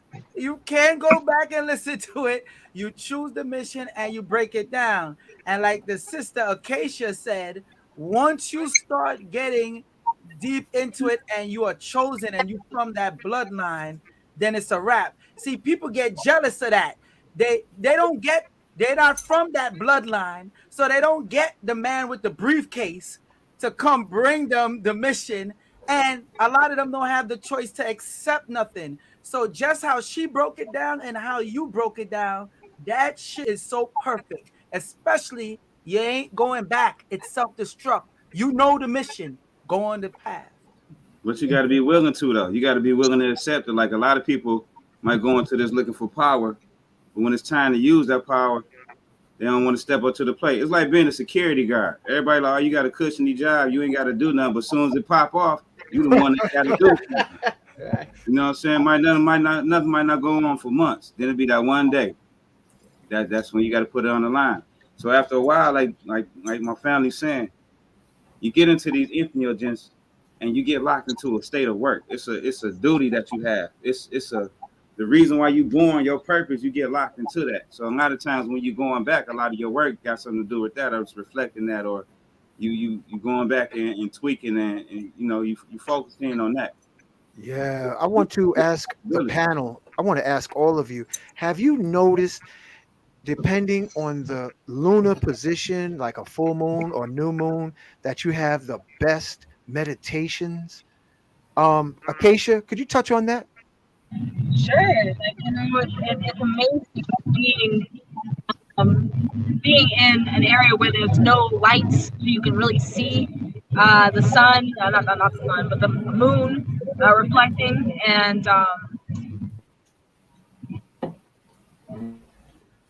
Okay, she froze up, y'all. Go ahead. state. Can you hear me all right? Yeah, we can hear you. But dark sky policy is the best. You can get out of a place that's really dark and then eat some mushrooms. What you think the moon is and what you think the stars are is gonna change. I can guarantee you that.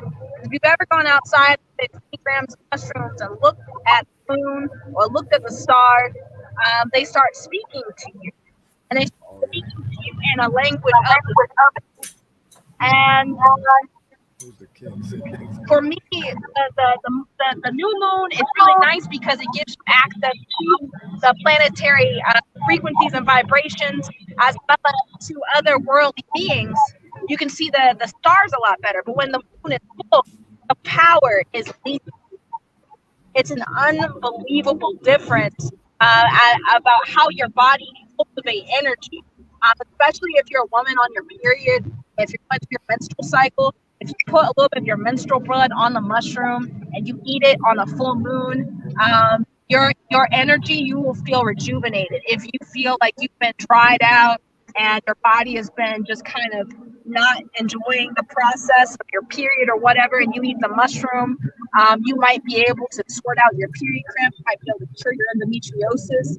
You might be able to do some specific health self-healing. And I know for brothers who take the mushroom on the full moon, you may notice an enhancement in your shape-shifting capability, just like they show the lichen howling at the moon.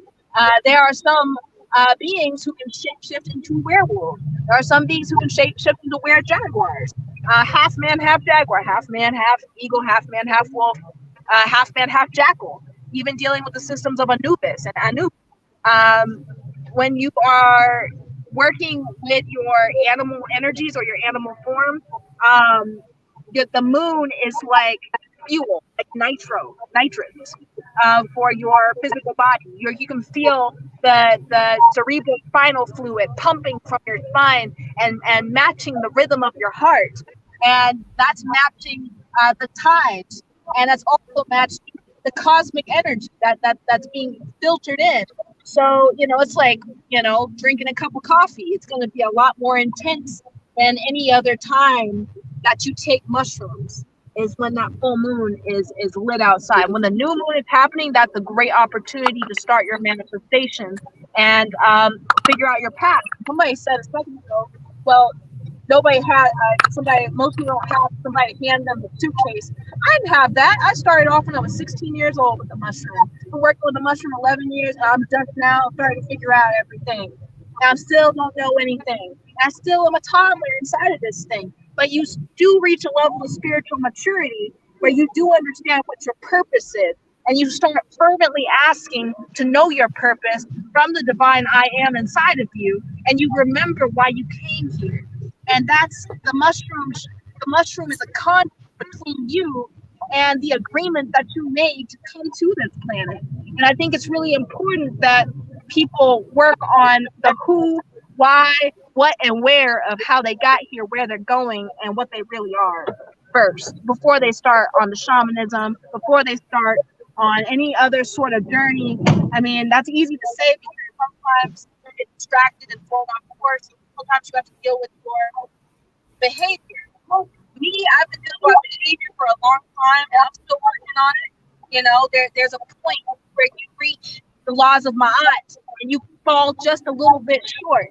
And when you're dissolved into golden plasma, and there's a little bit of dust there, it shows you that you're never going to ever have it all together. That's the point. The point is that you find balance inside of this, inside the light and the dark, that you don't embrace all light, that you don't embrace all dark, but that you ride that balance and you are able to transmute the heavier negative abilities and traits of your lower animal form into the higher, more divine qualities that those same animals possess, outside of just fighting, outside of just being warriors, but being good men, being good people, being good humans, figuring out what is a good human, figuring out how does that play in. So on a new moon, I think it's a really good time to be without distraction and to be able to deal with the subtle energies inside of yourself and find out what your path is and what your purpose is. Because not everybody's purpose has to do with psilocybin. Sometimes the psilocybin will just come into your life for one or two seasons just to help you to perfect your craft and to alter your path in such a way that benefits your family. And it's not meant for you to stay in it for years and years. Some of us in entheogens have to go and stay with our mothers and our fathers and take care of our households and get regular jobs. I've been at Dollar General cleaning toilets. Meanwhile, I was teaching herbalism and cultural anthropology and psilocybin. A lot of us have to do regular stuff too. And the new moon is a good time to get grounded and be practical, whereas the full moon is another time to feel and embrace your true power and never forget it. Or at least by the time you forget it again, it's a new moon again, and it's a full moon again, and it's time to go in, and that's your monthly date to go get a checkup from the mushroom doctor. So, yeah. Wow. Build on that, brother. I'm sorry. Go ahead. Oh, shoot. I'm sorry. Go ahead, brother. Oh, well, one of the things. Oh, I'm sorry. Go ahead. Pause yourself. I was just going to speak on the full moon because of recently this. I've been doing full moon sweats, right, and building a sweat lodge, and inside the sweat lodge is triple black darkness, right. So the mushrooms, they the ones that told me to get back to foundation and doing foundational stuff, and sweat lodge is foundation. In which, sitting in the triple darkness, you begin to activate the DMT that is already stored up inside your lungs. You become the entheogen, correct? And in the last 2 sweat lodges, I can attest, out of what, 9 people eat sweat lodges, 18 people, to the miracle that transpire by sitting in triple darkness. You begin to illuminate from the inside out, right? Your eyes begin to project light, and it actually lights up in there. So without me saying anything, after the 2 rounds of sitting in the sweat lodge, I asked everybody, I said, did everyone see the illumination? Everybody be like, oh man, I thought I was tripping. What? Yeah, I did. Then nobody want to say nothing because they was tripping. So that's why I know the miracle's gonna happen. So, but after we come out of the triple darkness, I always ask them, did everybody see the illumination? They attest to yes, because you activate the DMT that's already inside you. Then you flood the pineal gland with that DMT and the breathing and the heat and the darkness, and you see light. So when people and it gets people to understand that there is really no darkness. This word that we call darkness, there's just different levels of light. And like Mudu said, the ultraviolet spectrum, that's darkness. That's the ultra that dark, that ultraviolet is not dark. It's just a different level spectrum of light, right? Yep. And once you go start going so dark, it actually starts to get back light. And I've been down to that basement, that sub level, to where you traveling and it's dark. And then at the end of that darkness, you start to see this pin of light, and to be a pin of light that occurs when you sit in this darkness so long. And that pin of light grows into a ball, and it starts growing bigger and bigger. And now you back in a tunnel of light, and then a room of light, and you keep going through these spectrum. So there is no darkness. Get out of the darkness. It's only spectrums of light, because we are light beings traveling light. Man, I'm glad you said that. I'm gonna have to call you Captain Nighthawk after you took us on the description of the starship entheogens, because there have been people who panic when they go into the darkness. Have y'all heard about that? You know, like saying, "Oh, I went into the total darkness. I went into a loop. What's your thoughts on that, please?" Yeah. Chief, go on to that. Go ahead, Mudu. All right, just let me build out real quick, sis. Just for a second, I'll let you. So when you reach into that entheogenic space and you notice that subtle vibration increase, what happens is that you become more receptive to that photonic light energy. And so when you start getting flooded with that light energy, it starts to create panic. You know, I just wanted to build really quickly. One of the astrological events that I like to participate in is the Sirius Rising, which has been a central sacred time. Yeah, and so the guy Seven, my brother Brad, he's been able to participate in such ceremonies on my land, and then we participate in what you call pacing the celestial net.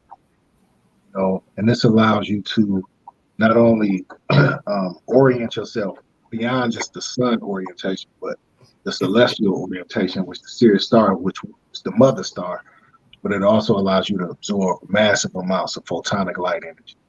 And so just like sun gazing, you would look and you would notice this red, white, and blue flicker of the heliacal horizon of the Sirius star, and you would absorb this light. It's a beautiful event. It's a very ancient, sacred science of our people. But I just wanted to build on that quickly. And one of the reasons that they become afraid is, once again, that flooding of that photonic light energy, and they start to notice their subtle body. And because if you've been living a dense life, and when you're not what I say sensitive enough to notice those subtle energy or those different bodies that you possess, once you become aware of it, it scares you. And oftentimes you hear them think they're dying. You know what I'm saying? Yeah, that's my piece. Excellent. Who's next to build on that? Real quick, like what the brother just said, he went in deep on that. Brother, please don't hold back. I know you got more on that, man. Come on, like don't do that. Come on, I ain't trying to put you on the spot, but I hear you know what you're talking about. Come back on. He said he wants you to shift gears, brother. I was opening Punch up for the the pedal to rest the of the metal. panel. You know, I'm opening for the rest of the panel, but yeah. So it's all placing the celestial net, utilizing, understanding that dark light energy, which is super essential, and that's what I spoke on earlier. That cerebral spinal fluid. So when you do these such rituals, that's when you be able to enlighten and excite that cerebral spinal fluid. You know, and that's when you call, like Chief Nighthawk was speaking, and you start to produce a greater amount of biolight, or what the West calls the aura. You know, and so often when you first enter deeper states and they let you in, it's your passport to have around you, you receive a crest, a sacred crest above your head. And so whether you know it or not, it's seen by people or sensed by people. And so this is why you notice when you start going into these realms, different people start to react different ways. Either people will come closer. No worries, bro. You just shook up the phone, man. That's what happened. Bro, real quick, but he can hear me, right? Yeah. Yes. Yeah. With the spinal cord, could you touch on the cactus bone? How when that bounce and with the cerebral fluid, could you touch on that? Is he? Absolutely, I can touch on I think he blew his phone off the table. Yeah, something. Yeah. Acacia, take it for us. Take it for us. Are you talking about the cactus bone and the Wachuma cactus? Yeah, go ahead. Talk about that. Take it. Well, when you take Hold on.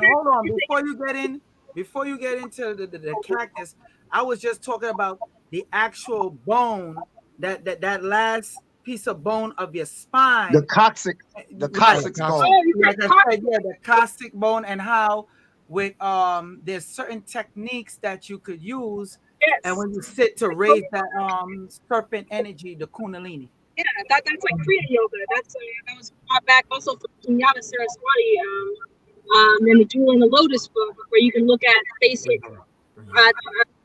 ways to bring cobra breath into your body. But ultimately, when you work with the cobra venom directly, when you work with on the surface of your skin, and you actually become the cobra, you actually travel into the toxic bone, and you come up from the, and you will enter your own cerebral spinal fluid and imbue it with light energy consciously. And you can see this process going on behind your eyes if you focus on it while the process is going on. And then when it emerges from your third eye, from your pineal gland, then you're able to enter into your pineal gland in reverse, and then travel through the keyhole back into the cosmos at that point where your pineal gland meets and your Uranus enters the pineal gland in that sacred union. That's when you start producing divine nectar as well. That golden elixir, that golden plasma energy starts to rise up very effortlessly from the Kundalini energy. It's actually working with the specific snake. They'll teach you how to breathe. But if you want to go the other direction, Kriya Yoga and Cobra Breath and Pranayama are all methods under which you can start to consciously food the cerebral spinal fluid. But when you eat the entheogen and you focus, it's very effortless. If you start the process of doing deep breath work and you can contract the anus, breathe in deeper into the diaphragm, you are able to feel that point where that bone is that initiates the cerebral spinal fluid to start moving. And so, you can do it a number of ways with and without entheogens, and with zoononeogens like the cobra venom to actually step into those forms of breath. Well, I was going to say, in response to Chief Nighthawk talking about sweat lodges here in Mexico, the dieta, the technique for eating the mushroom involves sweat lodge first. Sweat lodge called a balada. To the mushroom, you got to go through Temazcatli. And Temazcatli is with a wooden sweat lodge, not with a clay sweat lodge like in America. Temazcatli, the tradition goes back 3,000 years. And it's pumped with this steaming energy from these plants that are boiled in a Bunsen burner underneath a treehouse. And you are in this triple thick darkness while all these herbs are being burned in this Bunsen burner, fresh herbs that cure all sorts of diseases from rheumatism, arthritis, all the way down to lung cancer, to nervous conditions, etc., depending on what herbs are placed into the pot. It's basic herbs like eucalyptus, when placed in fresh, and you've got a rattle and you start singing your song, you start seeing all the animal information coming out of you. You might see your spiritual totems. Like my partner said, she saw a baboon. She saw an owl. She saw other animals that were relevant to her DNA and her genetic ancestry. And the visions that come from your body becoming luminous and the impropartible information contained in the luminosity.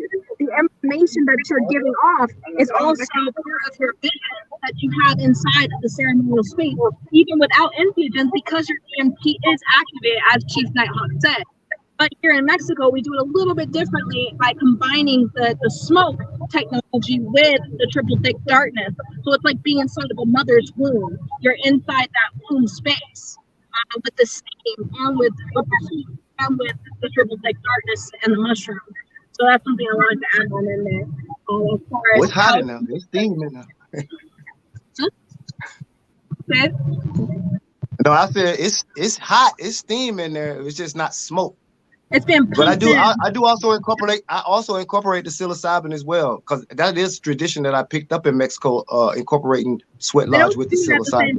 They don't have that anywhere here in Mexico where they do sweat lodge at the same time as they do the mushroom, unless you're going into Temescali inside a mud hut.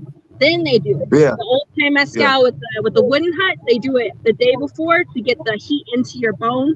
And then you go into the mushroom afterwards without Temescal. And then there's one where you do a small Temescal only with the Saniquitos mushroom, the Perito mushroom. And that's the type of mushroom that's chewed inside the Temescali, which is the barro, the mud. And yours is like a mud hut. So it like a hut. That specific condition. Yeah. Awesome.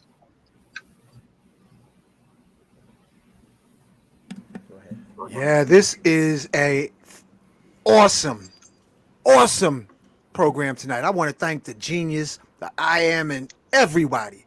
You are literally got the toes curling on the whole audience. Look at this. This is carbon crystal genius. Salutations to your nuke poo nuke, your I am magnificence. Rock on, y'all. Take it on. Oh, yeah, I'll tell y'all about some other stuff later, but go ahead, because we snowballing. How you doing over there, Miss Bliss? I'm wonderful. I'm just soaking up all the knowledge. Dooley, how you feeling, man? You sweating yet? Oh, man, I'm sweating. It's pouring off my head, everything, man. Yeah. Love y'all, man. Yeah, Brother Bread, how you doing, man? I'm good. I was waiting on Mudu to come back on so we could talk about a little bit more about the conference. I'm gonna wait till he come back on. Chief Nighthawk, you was touching on that blackness, man, going into it like a wormhole, and go ahead first and then just come on through it, because I've heard people panic. I remember the first time that I had the medicine, and I remember years ago seeing that black wormhole and saying, "Oh shit, what the fuck was that?" I want you to expound on that, Chief Nighthawk. Well, that's what I go back. That's when other disciplines, like I was talking about earlier in the show, come into play, like certain type of breathing techniques, certain type of mudras, different things of that nature come into play, and allowing you access and to be able to hold that focus long enough to do those things. That's just one aspect of the darkness. It's different aspects to experience and journey within down in that sub level aspect. But using different breathing techniques and, like I said, different mudras and sudras help get you through those dark. In my experience, I'm not saying it will help for everyone, but in my practice, that's what helped me get through those certain things. Like usually I'm sitting in a certain form and breathing when I'm in that dark space like that. Yo, wait. Do you realize you are talking Tuskegee Airmen psychedelic navigation through the blackness and coming out after doing a cartwheel through the Yes. multiverse. Yo, that's some Yes. funkadelic shit you just dropped, man. And Y'all better push the like button, and, y'all. and, Everybody better stomp the like button. and I want to give reference. I want to give reference like back to the Eagle clans, the Black Eagles. Like when you spoke about the natives, like we was talking about the Panthers, and Acacia touched a little bit about on the Eagles, but the birds, the bird clans. This right here is technology. The headdresses that I have on, I have several of them. I actually brought how to make these back from there. No one taught me how to make headdresses. I brought the information back, and it taught me on the way bringing it back. It taught me the different functions of why they actually wore certain headdresses. There's certain ones are like my hawk headdresses are like antennas. They actually incorporate my sight. So it's like the Black Panther's mantle. Of course, he wouldn't be the Black Panther without the psychedelics, but then he put the mantle on, and that gives him other abilities as well. So headdresses are sort of like mantles to the Panther's mantle. So like right now, what I have on now is from a black vulture. From a turkey vulture. This is came from a turkey vulture, and this helps to channel purification energy. Yo, so I'm sitting on real quick, Hmm? real quick, bro. How can people get because you said you make them? How can people get that from you? I'm actually, because I get this question all the time. I'm actually in the process of putting a curriculum together. I'm gonna give a class on hairdressing making class, because for one, I don't like people asking me because you're supposed to make your own hairdressing, and then two, I don't like people buying hairdressers because it's not a costume. I'm gonna tell you what I picked up, brother. You can go buy one. You can go buy one, but I wouldn't suggest you do it because technically you're supposed to make your own hairdress. So it's best that they make their own headdress, and you will show them exactly how to do so. Yeah, I'm gonna show you how to construct. I got a curriculum. I got a class coming out, and I'm gonna show people from start to finish. It's about a 3, depending on how big you want your headdress. It's a 3 to 4 day process. So it's gonna be like a little mini retreat, right? And I'm gonna teach you from start to finish how to construct your own headdress. And because if you look at old pictures, no two headdresses are the same. These are one-offs. No, none of my headdresses are the same. The foundation is the same, but none of them are constructed, like none of them are the same, because they're one-off. They're tied to your energy, and they serve different functions. So I'm gonna lecture about the functions of them, because traditionally they're called a war bonnet. We wore these into war. Now you know what I'm looking at. Bonnets.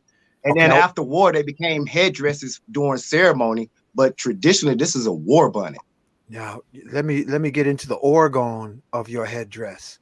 If you take a feather and look at it closely, it is literally, it looks like a cloud buster. It has almost like miniature fibers that collect to the stem. It's literally an orgone collector, and then the orgone goes down the main stem into whoever's wearing its head. So they literally are pulling cosmic information, celestial chi, and concentrating it into the head. And I'm looking at your headdress as an orgone collector and a cranial concentration of chi, vital force. When I put certain ones on, that's what I started to go into a channel, and it's channeling information. Also, feathers are still vibrating, just like crystals. They're still holding a vibration. Like an eagle feathers vibrates at like 1,000 something hertz or something like that. Like they're still holding vibrations just as such as a crystal. Yeah, so again, I'm trying. That's why I want to give I'm gonna also give there's going to be a lecture in the class as far as the actual function, what this is. It's not like again, giving respects to Baba Kilindi Iyi, how he talked about the technology of clothing. Like they brought these back with the psychedelics, like the hats and the clothing and the spleeted skirts and things. All these were technologies. headdresses. This is a piece of technology. It's not a costume. This is a piece of technology that I wear. Yeah, that I real brought quick, back can you using the get into psilocybin mushroom. I just wanted to speak on the feather. Also, I got a feather that was given to me from an actual falcon. Like, I came out of the building and I seen the falcon. I followed it to the alley, and he actually brushed the feathers off and didn't leave until I grabbed the last one.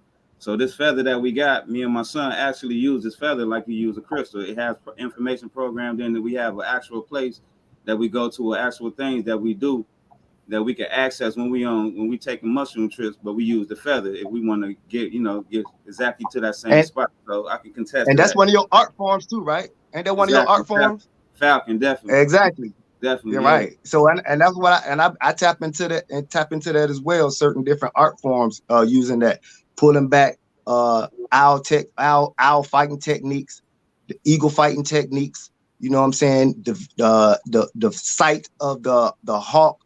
Using these things when I'm going into these journeys, I'm using my animals to master while I'm in these other dimensions. I'm using these animal characteristics. Just like Acacia said, once you go and gather them, now when you're on your journeys, now you learn perfecting the use of them, using these techniques. So I again, vibrated with me a bird. So I have all different type of bird headdresses. Like anybody who know me, they see me, I got feathers galore. But so that's my clan. I'm from a bird clan. Yo, and that's the medicine that we use. Yo, Captain Nighthawk. I'm gonna say Captain Nighthawk. Beyond Chief, we said when Captain, because you just brought down celestial science. What I heard from my I am while you was dropping that, you can use the feather technology for any area that needs concentrated orgone for healing and pain relief.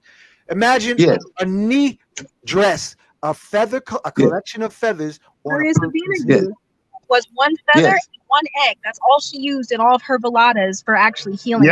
Was one feather, one egg. One egg to collect the negative energy, and one feather to realign. Realign it. Yep.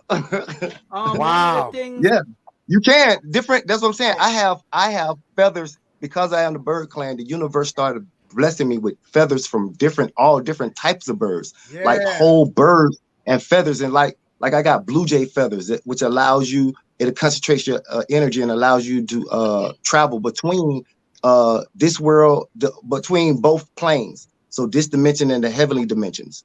You see what I'm saying? So that it is technology. It is Oregon. You put some feathers in Oregon. If you make a pillow out of owl feathers, when you sleep on that pillow, you will actually journey into the ethers, like Yo, say that again. Run that tape back. Y'all listen close to what he just said, because this is a heavy mofo right here. Say that again, Captain Nighthawk. With the owl feather. Like I have a pillow made out of all the dowel feathers, out of all the owls I've had over the years. So all the dowel feathers that I've collected, you make a pillow on it, and when you, without anything, you sleep on that pillow, and you astrally like journey and travel into the astral realm and have these seemingly psychedelic experiences just from the vibration of these. Oh feathers. shit! Did y'all hear this? Y'all better play this tape back. Go ahead. Yeah, Kolina. Remember, Kolina is the conduit between heaven and earth, and the compendium of information. She was transformed into a nut. She used to be one of the celestial wives of the Orisha, and she was transformed into the Kolina to be the messenger between heaven and earth. It sounds like you could add the plant to it as well. Complete. Real quick, one of the stuff that I definitely want to address, and since Chief Nighthawk, I know you deal with the feathers a lot, obviously, right?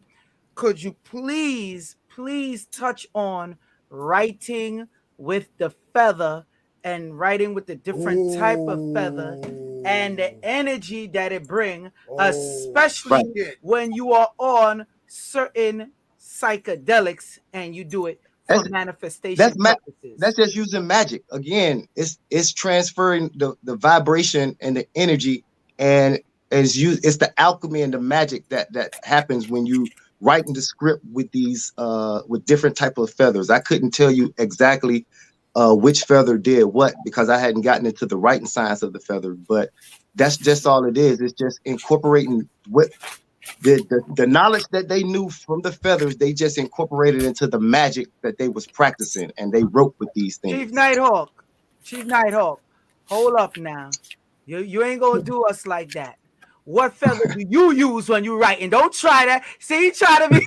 What feather you use? I want to know what you use when you write. Honestly, I haven't written with the feather, and so I couldn't tell you.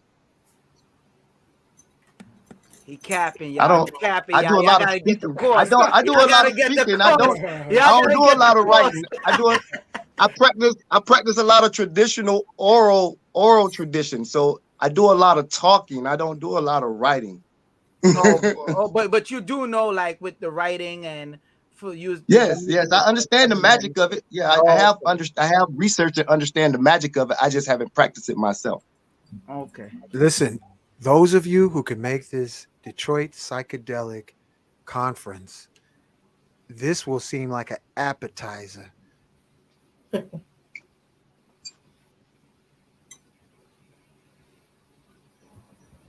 we lose the brothers? We lost them. Psychedelic. They just kicked me off, man. Wow. When I said Detroit Psychedelic Conference, I got pimp slapped off the platform. You got kicked off about how much times already? It's about 3 times that shit happened. I'm telling you, anytime you start talking about this type of stuff, they try to throw you off, and don't try, they throw you off. So let me just show y'all a picture. August 19th through the 21st. Let me read it. What college it is on my phone, because I can't see that little itty bitty writing. Marygrove College. Yeah. What is it? Marygrove College? Marygrove College. Okay. How many of y'all on the panel is gonna be there? How many people like is actually gonna be there? So if the people want to meet y'all and contact y'all, how many of y'all actually gonna be there? I'll be there lecturing. Yeah, I'm not gonna be lecturing.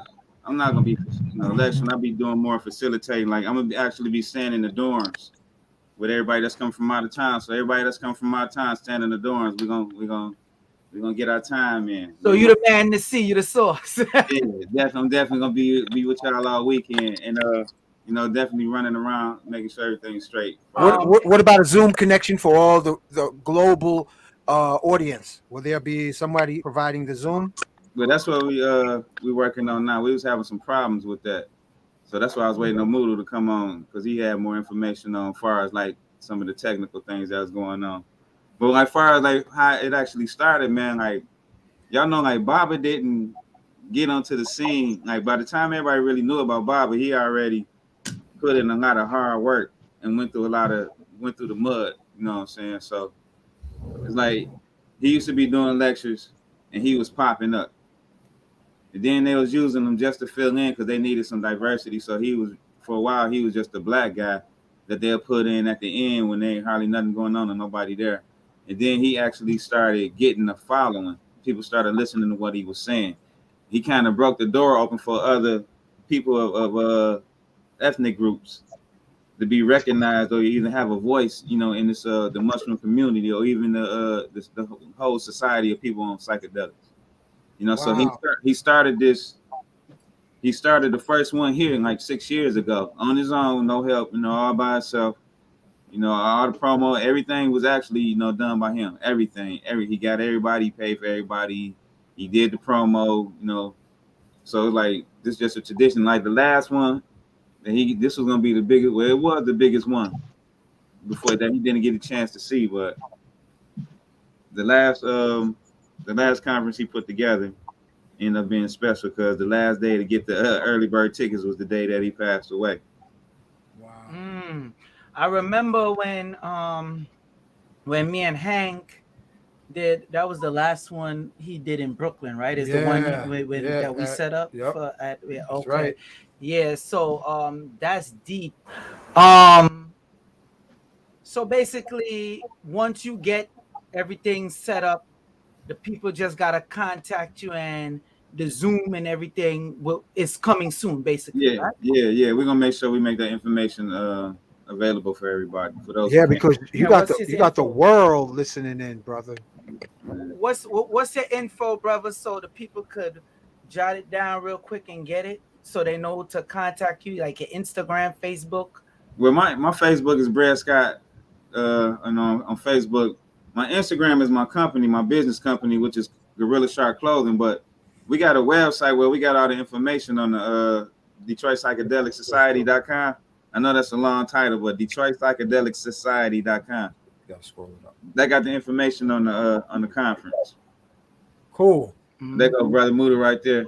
Man, we was missing you, bro. Yeah, I don't know, man. It's the weirdest thing, man. It's like the internet. Brother Mudu think he's slick. He was dropping that information, like on I forgot what movie that is, and they was like they and escape. Come on, man. He's gonna be there, right? You gonna be Oh there? yeah, absolutely. Yeah, bring him forward. Okay. And could you get back on that spinal fluid, please? And Sean, how would you be? Yeah, you ain't escaping just like that. Come on. Yeah. So the cerebral spinal fluid is basically I call it, it's a liquid conductor.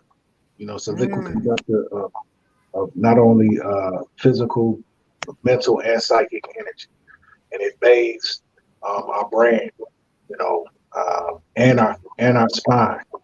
And so what it does is at the sacral base of our spine. This is when they speak about. Sister Acacia spoke about the ureus, and so through some of these sacred processes with the awakening of the ureus, what occurs is a lubrication of the cerebral spinal fluid from the top down, oddly enough.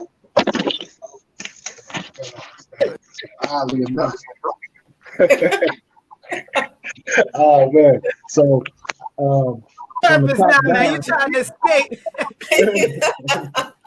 Give us that knowledge. You're not running. Come on with it. Yeah.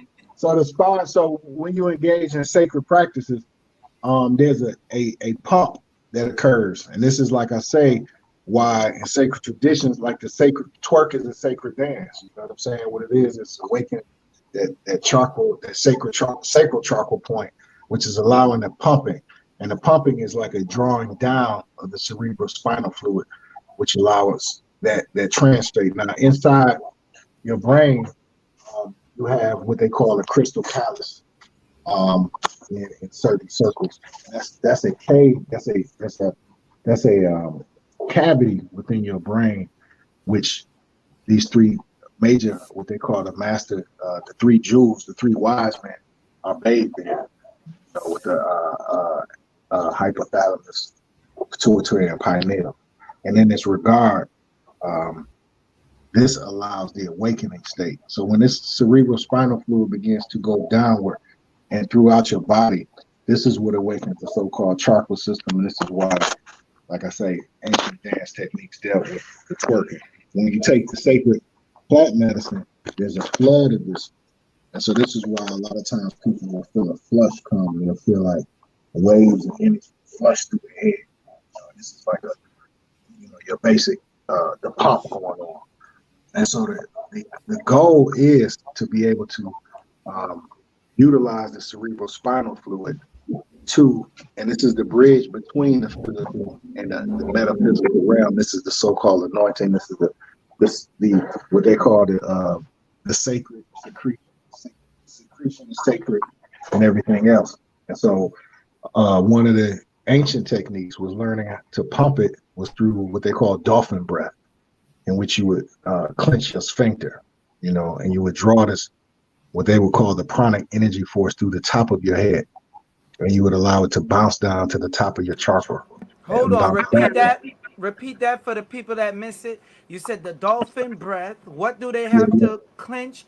Tell them where it is or exactly they have to clench, please. Asshole. You clench your asshole, your sphincter, and then you would inhale. And then you would draw in this vital life pranic energy, and you would allow it to travel down the spine and tap the chakra base of the spine and back up. And this begins to train what they call the ureus. Oh no, it's okay. You know that asshole muscle got a lot of power for projection. You can also do projection through your. A man can project through his through his penis or through his what I call baby Huey. You know, when you lock that asshole, you're able to piss projection energy. And the same thing with a woman. She can turbocharge her punani when she locked that butt button. You know, there's a whole lot of mechanics. In the Tao tradition. Go ahead, brother. I'm sorry. Yeah, in the Tao tradition, they teach me. We was taught like you sit at the edge of the chair, and when you want to strengthen, you keep squeezing it, and once you do it, when you first started, you'll start to notice when you get to about like 38, between 38 and 50 pumps, this activation happens, and that fluid that Mudu is talking about through the dolphin breath, that's how we achieved activating. It starts to travel up the spine, and you'll feel it activate. And every man should, when you just sitting around doing nothing, practice squeezing that muscle, yo. yo, let's do this. We're gonna do this, man. Women too. Women call it kegling.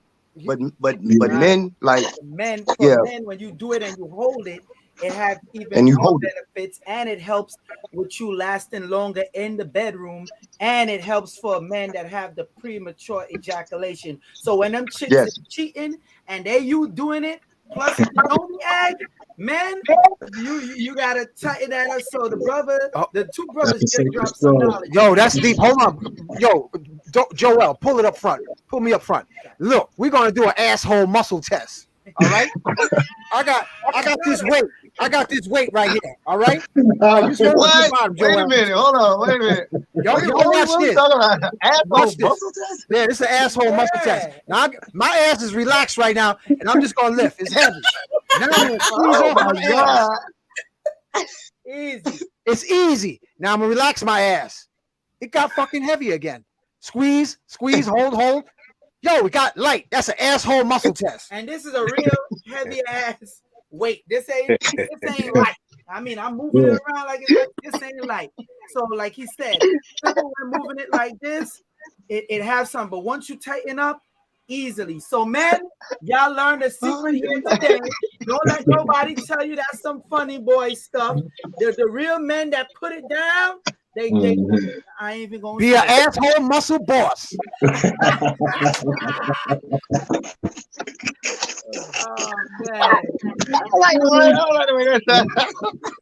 Yeah, and so that's just one of the chapters. That means we're dealing with this CSF, the cerebral spinal fluid. This is just one of the many chapters of it. You know, we talk about that biolight, being able to accumulate the biolight and everything else. You know, and so. Yeah, it's just so much to go into regarding this, and I always encourage people to do a deep understanding of what the cerebral spinal fluid is and its connection to tapping in, especially to sacred medicine. Yo, y'all need to have some cash apps and everything. Y'all need to have more folks make money rain, because where else are you gonna learn how to be an asshole muscle Jedi on shrooms? We almost in Blue's neighborhood, because I wanted to add something to that. Hold on, look at Miss Bliss. Look at Miss Bliss. Look at yo, you see the look on her face? Hey, think about the people that might have just came on during that part. Like, hold on, I thought this was. I know that's what I'm saying. Like, it's crazy, yo. Nah, but real talk. A lot of people, they tend to just overlook that. And I'm telling, especially that y'all talking about, like with the psychedelics and all this, these are certain practices that they should do. That's why when the brother talk about with the dolphin breath, people might be like, well, why you call it dolphin breath? The blowhole? So like, just think about it. And then with that cactus bone, everything combined, you gotta experiment. I don't want to really say experiment. Yeah, it is experiment. You know, when you're doing these also too, the breaths in certain postures, like in the martial arts, certain postures and certain breaths activate certain energies. There's certain ways that we train to where certain punches that we do, the certain posture And the way that we pulling the energy from the earth, and we hitting you with that energy. So it's the breaths and also the postures too, certain stances. That's why like later on in like maybe like another year or so, I'm gonna start jumping on the lecture circuit, and I'm gonna be working with the dance of power, how to develop power through the dance. Real quick, somebody asked, what day is the conference and where going to be? Could you tell them again? They just must have just came in. Put up the flyer. Hold on. Yeah. We told you to set the alarm August clock.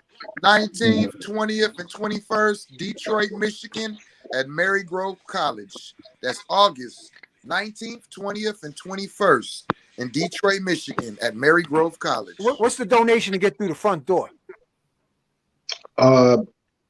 For daily it's damn, I need to get with the sisters. They're putting it together. I believe it's 75 or 50 a day. Depending on if you yeah. And then the whole deal is $275, but that includes, of course, a grab bag full of goodies.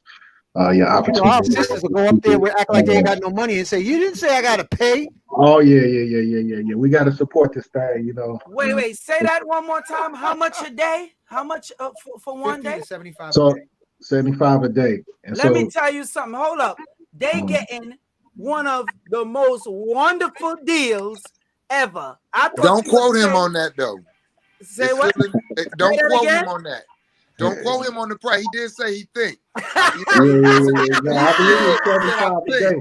I'm not sure I got it. Your man made sure he cleared that up. That's good. He didn't say that. They'll be coming with the umbrellas to beat you, brother. Hey, he flashed the flyer. Go on the website. Go to the website. Brad Scott gave out the website. Yeah. That's your best website? bet. We got to put up the website, man. Yeah. Hold on, let me go to the website. Get the info. Because we have a daily rate, but I'm not sure of it. But I know the conference cost is $275. Because I heard the daily rate was 100.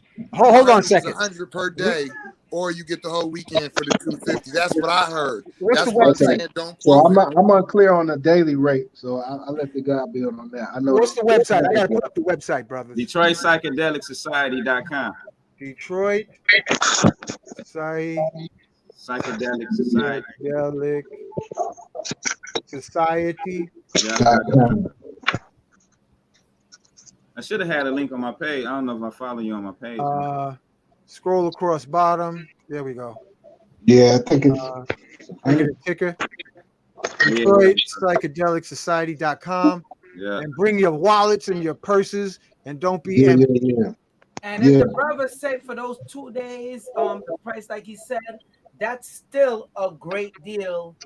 Oh, there's an update. It's $100 a day. Yeah, that's very cheap. That is and if you're from out of town, we got the dorms on the campus for $50 a night. Say that with the dorms again. Yeah, we got dorms on the campus. They missed the boat on the dorms. The dorms. Oh, they are. Oh, wow. We had rooms on campus. What you saying? The bunkers? There's all no vacancies and shit. Yeah, it's all filled up. Yo, I want to talk to whoever organizes, because man, what about folks from out of town? You only got to sit outside somebody's room. We got rooms on campus. But they filled up. So of course we got hotels downtown. We got a couple of people staying with us, hanging out with the fam. So you know how we do it. But okay. We got options available. I'm just saying the ones on campus are filled. Yo, this is nice, man. Yeah. So that means you ain't got to go far. Right. You can get up, walk straight to the conference, hang out, and then we're gonna have a banger after party right around the corner where we get to hang out and have a good time. That's Saturday night. Oh shit. That makes me sound like y'all should bring your scooters so that after you leave the room, you just ride and glide on over to where the classes, the workshops. Do y'all have a limit? Is there a limit? Do people need to hurry up and get in quick before space is no longer available? Is there a limit? Yeah. I mean, right. My last count, I know we had like 75 tickets left, and they was ticking. But I would suggest people get down because these the last few days, people coming up. And then we're going to have a lot of folk coming in just from community. You know how we do it when you're in your hometown. They show up like, yo, and then they want to pay at the door. So it's gonna be a packed event. I'm encouraging everybody to get down now. Now, what about vendors? And Space for vendors? Vendors already filled up. We maxed out for those. Yeah. And I want to, That sounds good. Go ahead, Junior. I want to give a shout out to Nikki Gong too, Nikki Amati. Yes. She's gonna be doing an excellent healing ceremony with her gongs. Anybody that haven't experienced her she has worked with about 5 gigantic gongs, and it's an experience itself. So she's gonna be doing that. Also, I'm gonna be doing some psychic surgery myself on some one-on-one sessions with people, and bringing in certain medicines for people as well. So it's going to be a very beautiful event. Every time I've gone to every time that Baba has invited me to the conferences, it's like a homecoming, man, because you just see all these people from around the world all into the medicine work and into this type of lifestyle. So it's a beautiful thing if you could definitely make it. Wow, this is awesome, man. The Psychedelic Academy in Detroit will be there. They'll be in the house. We'll be representing, doing a workshop as well as vending as well. Yeah, Hood Noetics being there. So I want to just recognize, all my fam that's online, because just through the years, just seeing us grow and develop, and we all show due respect to great Baba. So it's just dope to just see us growing. I love to see my brother Nighthawk doing this thing, Bread. Bro Sincere doing this thing, Dooley. Bro, I got tag in, and I know you were major in giving Baba a platform, man. Especially in our community. You know what I'm saying? So I just salute everybody. Ms. Bliss, I know you've been out here as well. But yeah. So just want to give up to everybody, man, and represent, Baba Kilindi. I salute everybody, man, for the work they've been doing. Yeah, that's definitely.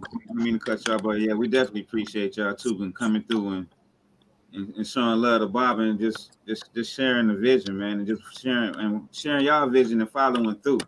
Like a lot of people get into this and they do a lot of talking, but they don't really get down and do the work. You know what I'm saying? And I could definitely say the brothers on this panel, I could definitely recognize y'all. Y'all definitely out here doing the work. You know what I'm saying? And not to miss the dynamic occasion and all the beautiful, brilliant sisters out here putting it down. I don't even want to start naming because I'm gonna forget one of the sisters' name, but definitely Acacia. We a growing family, perfecting this, reperfecting this ancient science. On some transhuman Afrofuture style. Right. Hey, these the conference shirts too. Nice. Hey, make sure you Okay, get so one. we had get one last time. Yeah, put one aside to me because I ain't get one last time. We got a nice stock right now. All right, I'm just saying I need a cash app. Okay. I got the ones from last year. I'm gonna have a couple of the other last year too. Let them know. Right. Real quick, people. Oh, I need one of them too. Hold on 1 second, people, because it had to update. I got it. Hank. Yeah. It had to update the website. So the website is the Detroit Psychic. Wait, what it is? Detroit Psychedelic Society.com. There it is right there. The runner is going across the screen. Yeah. Also, we're going to share the screen. There we go. Watch this, y'all. This is what Joel's teaching B. So we are going to share the screen so you see what we see. So there's no mistake. So y'all know what the stuff, the website exactly looks like. So you're not going to no imitation. This is what the website looks like. Right, all right, here we go. Detroit Psychedelic Society.com. That is the TheTHEDETPSYCHEDELIC.com. So there should be no confusions. We don't want to hear. You didn't know how to find the brother's website. I made a mistake. We cleared it up for you. The Detroit Psychedelic Society.com. This is how the website looks. Don't let no scammers come on with other fake page. You know, anytime conferences like this, it happened. That's the website. This is how it looks. And that's pretty cool. Look, you can see the shrooms growing right there at the website. Yes. Will it let you scroll down and look at some of the panels? There you go. Yo, that is real cool. Look at that, family. I'm getting high looking at it. Rising, can you scroll down and show the panel? Can you click on it? She wants on the website? Yeah, They have the panel on the website? Yep, Yeah. I got you. I'm gonna watch how he does this, Deborah. I know I'm waiting for KT to bring that blue honey too. I'm waiting for that. Oh, that's that get high honey, huh? I don't know. I just Go heard to about it. presenters. Joel, go to. I know. You got it. I got some. Oh. I still got some. Also bringing back music Some of to that stink. from. Yeah, the blue honey. Okay. Y'all seeing it? The family right there. Look at that family. Wow, that's nice. Are you bringing some stingless honey? Who? She can't hear me. I'm bringing the thing water honey from the top of the mountain in Oaxaca, Mexico. I went to 3 spots trying to procure music. Yeah, I need more of that. Oh wow, you got Dr. Jerry gonna be on there. Excellent. You know, he's the Bufo master. Somebody, I don't know about that. they got a mute their mic or something. I don't know. Sound like somebody eating potato chips. Hey, the guilty laugh. Oh, there's a patient.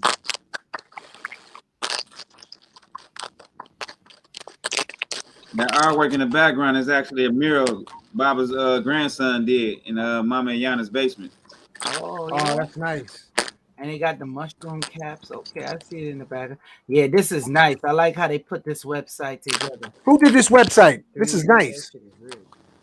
I'm not sure. Mama Yana had put it together with a sister.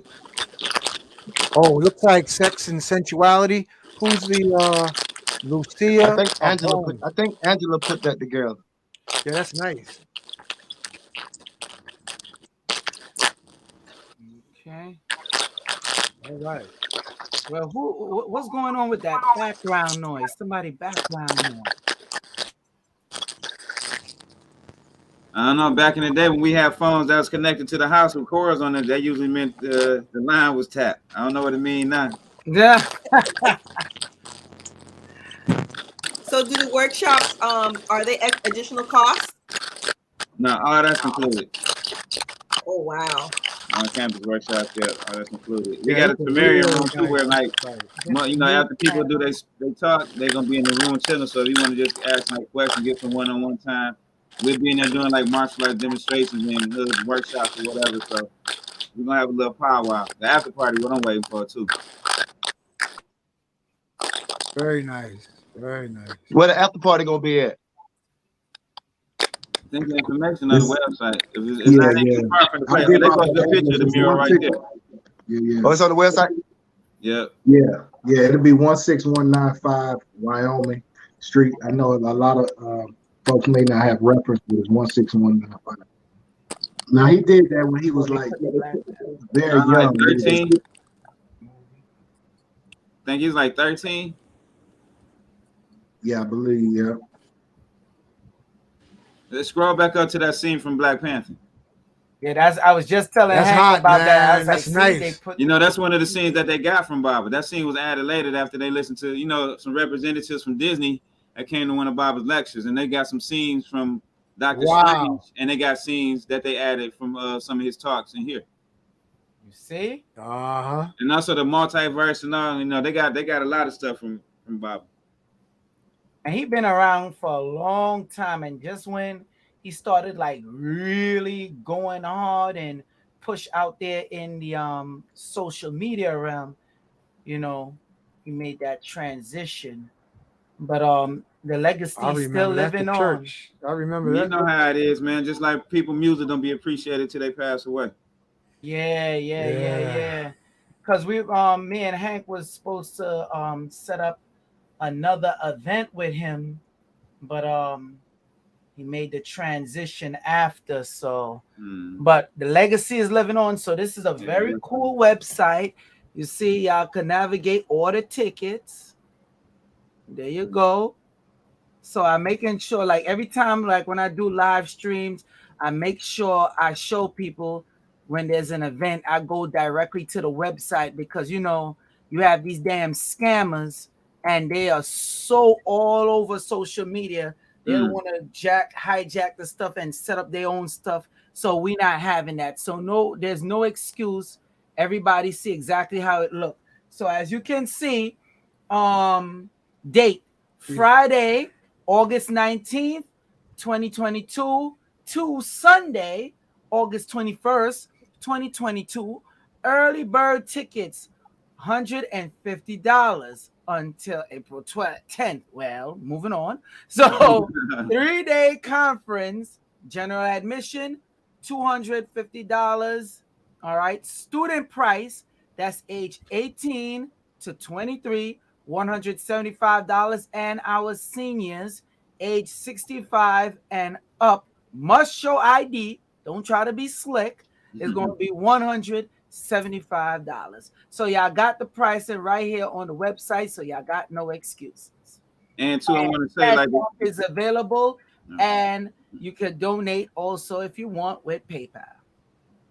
Yeah, one of the things too, the panelists really get a chance to be themselves and let loose. Because one of the problems Bobby used to have when he gave his lectures, he didn't never have enough time to give his full lecture. You know what I'm saying? And he has some real powerful stuff. So these panelists, they get a chance to really let loose. They get their time and they get to be and say what they want. That's cool. And they got the vendors up here. The vendors price, well, they already got the vendors, he said, already filled up. But y'all make sure y'all get there and y'all have fun. Unfortunate I'm not able to be there, or Hank, you're not gonna be able to get it right this year. Yeah. But this the website, people, once again. So you see where you go to order your tickets. Okay? That's the martial arts workshop, and we'll be doing a demonstration Sunday too. Cool. All right, cool. Yo, we covered all the bases tonight. Thank you, Joel. Thank you, Brother Dooley. Thank you, Miss Bliss Deborah. Hey, y'all, Miss Bliss Deborah and Dooley put this together. But the executive producer of this is Miss Bliss Deborah. Thank you. Appreciate you, Miss Deborah, as well. Thanks, Miss Deborah. Appreciate it. And thank you, Brother Dooley. Yeah, thanks. Thank you, Acacia. Thank you, Chief Nighthawk. Thank you, Modu. Thank you, Brother Bread. Thank you. Who else? Acacia. This was awesome, Sincere. man. Brother Sincere. Sincere 7. Yeah. And thank you, bro. Thank y'all. Yeah. Because like I say, you always been brave enough to speak on this topic, man. I listen to a lot of Black Talk Radio. And I deal with a lot of the high sciences, man. You one of the few that went there with it. So I appreciate you, man, like I said before. Yeah, we have him on Blog Talk, man. Got a series of interviews on Blog Talk before it went to YouTube. Yeah. Yep. The whole archive. So that's real deal, man. I appreciate it. Yeah, when he used to come to Brooklyn. I'll make sure y'all tag into you know what I'm saying? Yo, put your stream out there. I know you out here, man. All right. Make sure they're familiar with the info you put out here. And we make sure we have you at the next conference too. Maybe you could do a live broadcast or something. Oh yeah. Yeah, that'd be easy to set up. Oh yeah. You put that together now, so it already be set up. Yeah. Record and we could live. Yeah, man. Yeah, so. Because I do product development, man. I just had a breakthrough today. Spirit had me to take off my other beans. And Dooley, listen to this, family. Okay. I was dealing with I shared this with Miss Bliss earlier. Put me full screen, Joel.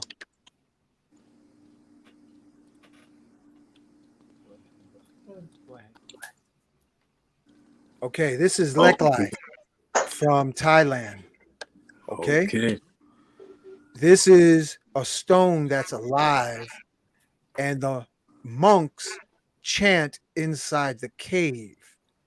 And it comes down from the ceiling like a gyrating serpent and breaks off into pieces.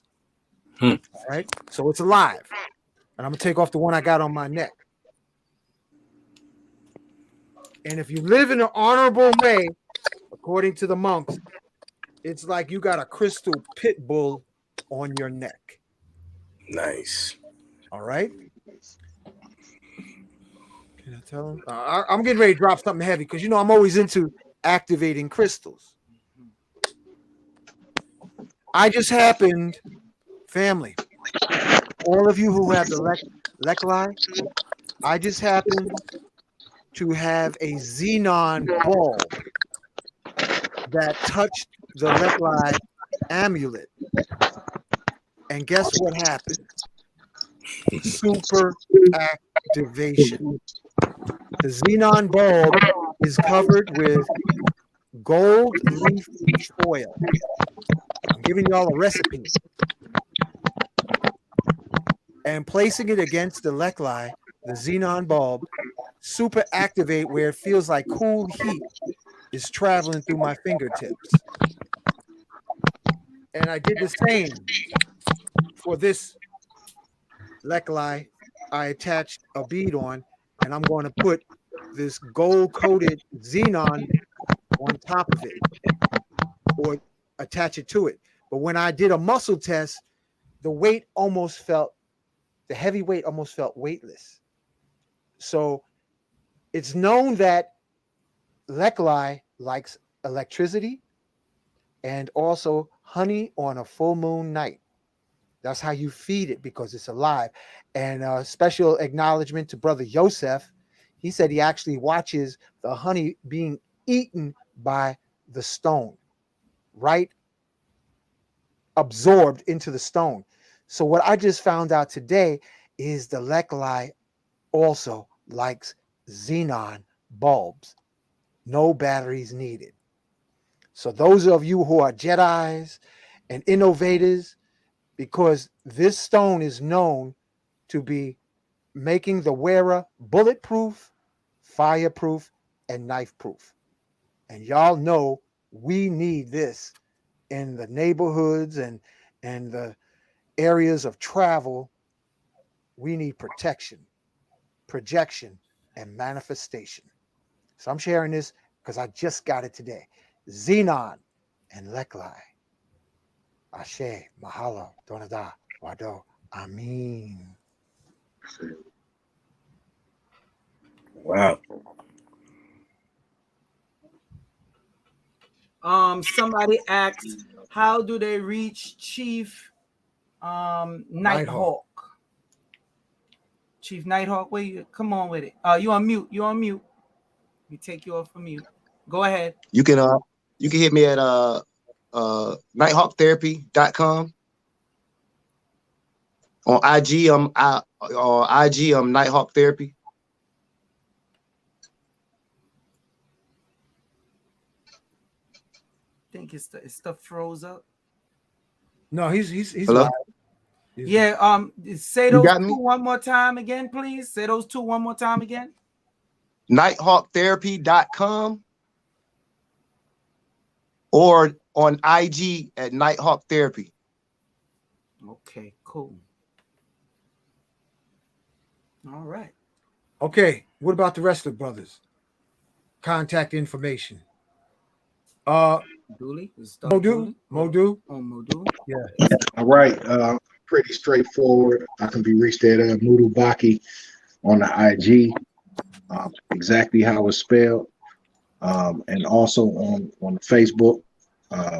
And you can follow my link tree on the IG, and I will soon be relaunching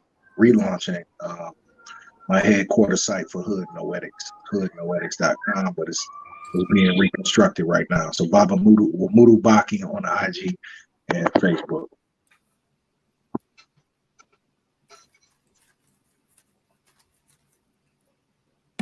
You All right, also can get Dooley. me at Nighthawk Therapy at Gmail.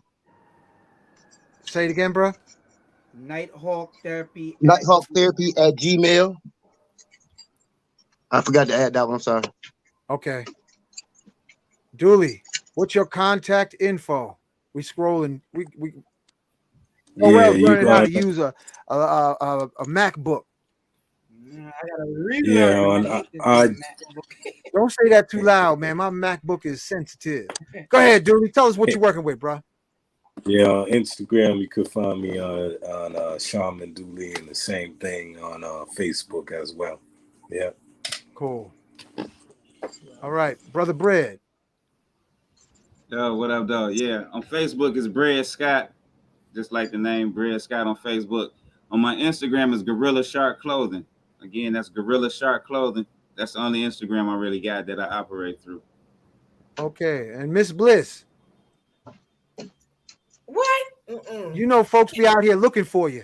No, they So don't. keep running. Keep running. Why you Same clapping? station, That's same it, channel. Yeah. Same bat time, same cat Yes. channel. Oh Lord, that's all they getting. That's all they get. Oh. And the And then I don't know Acacia, if are it's you? I don't know if we available. can hear you, or you can hear us. I don't know if she's available. Yeah, she's traveling. It's on mute. Okay. All right, that's an excellent presentation. I want to thank everybody who partaken in this program. You're gonna have to watch this more than once. And I bid you good night. Good night. Thanks, y'all. Peace. Peace. Peace. Make it to the conference, y'all.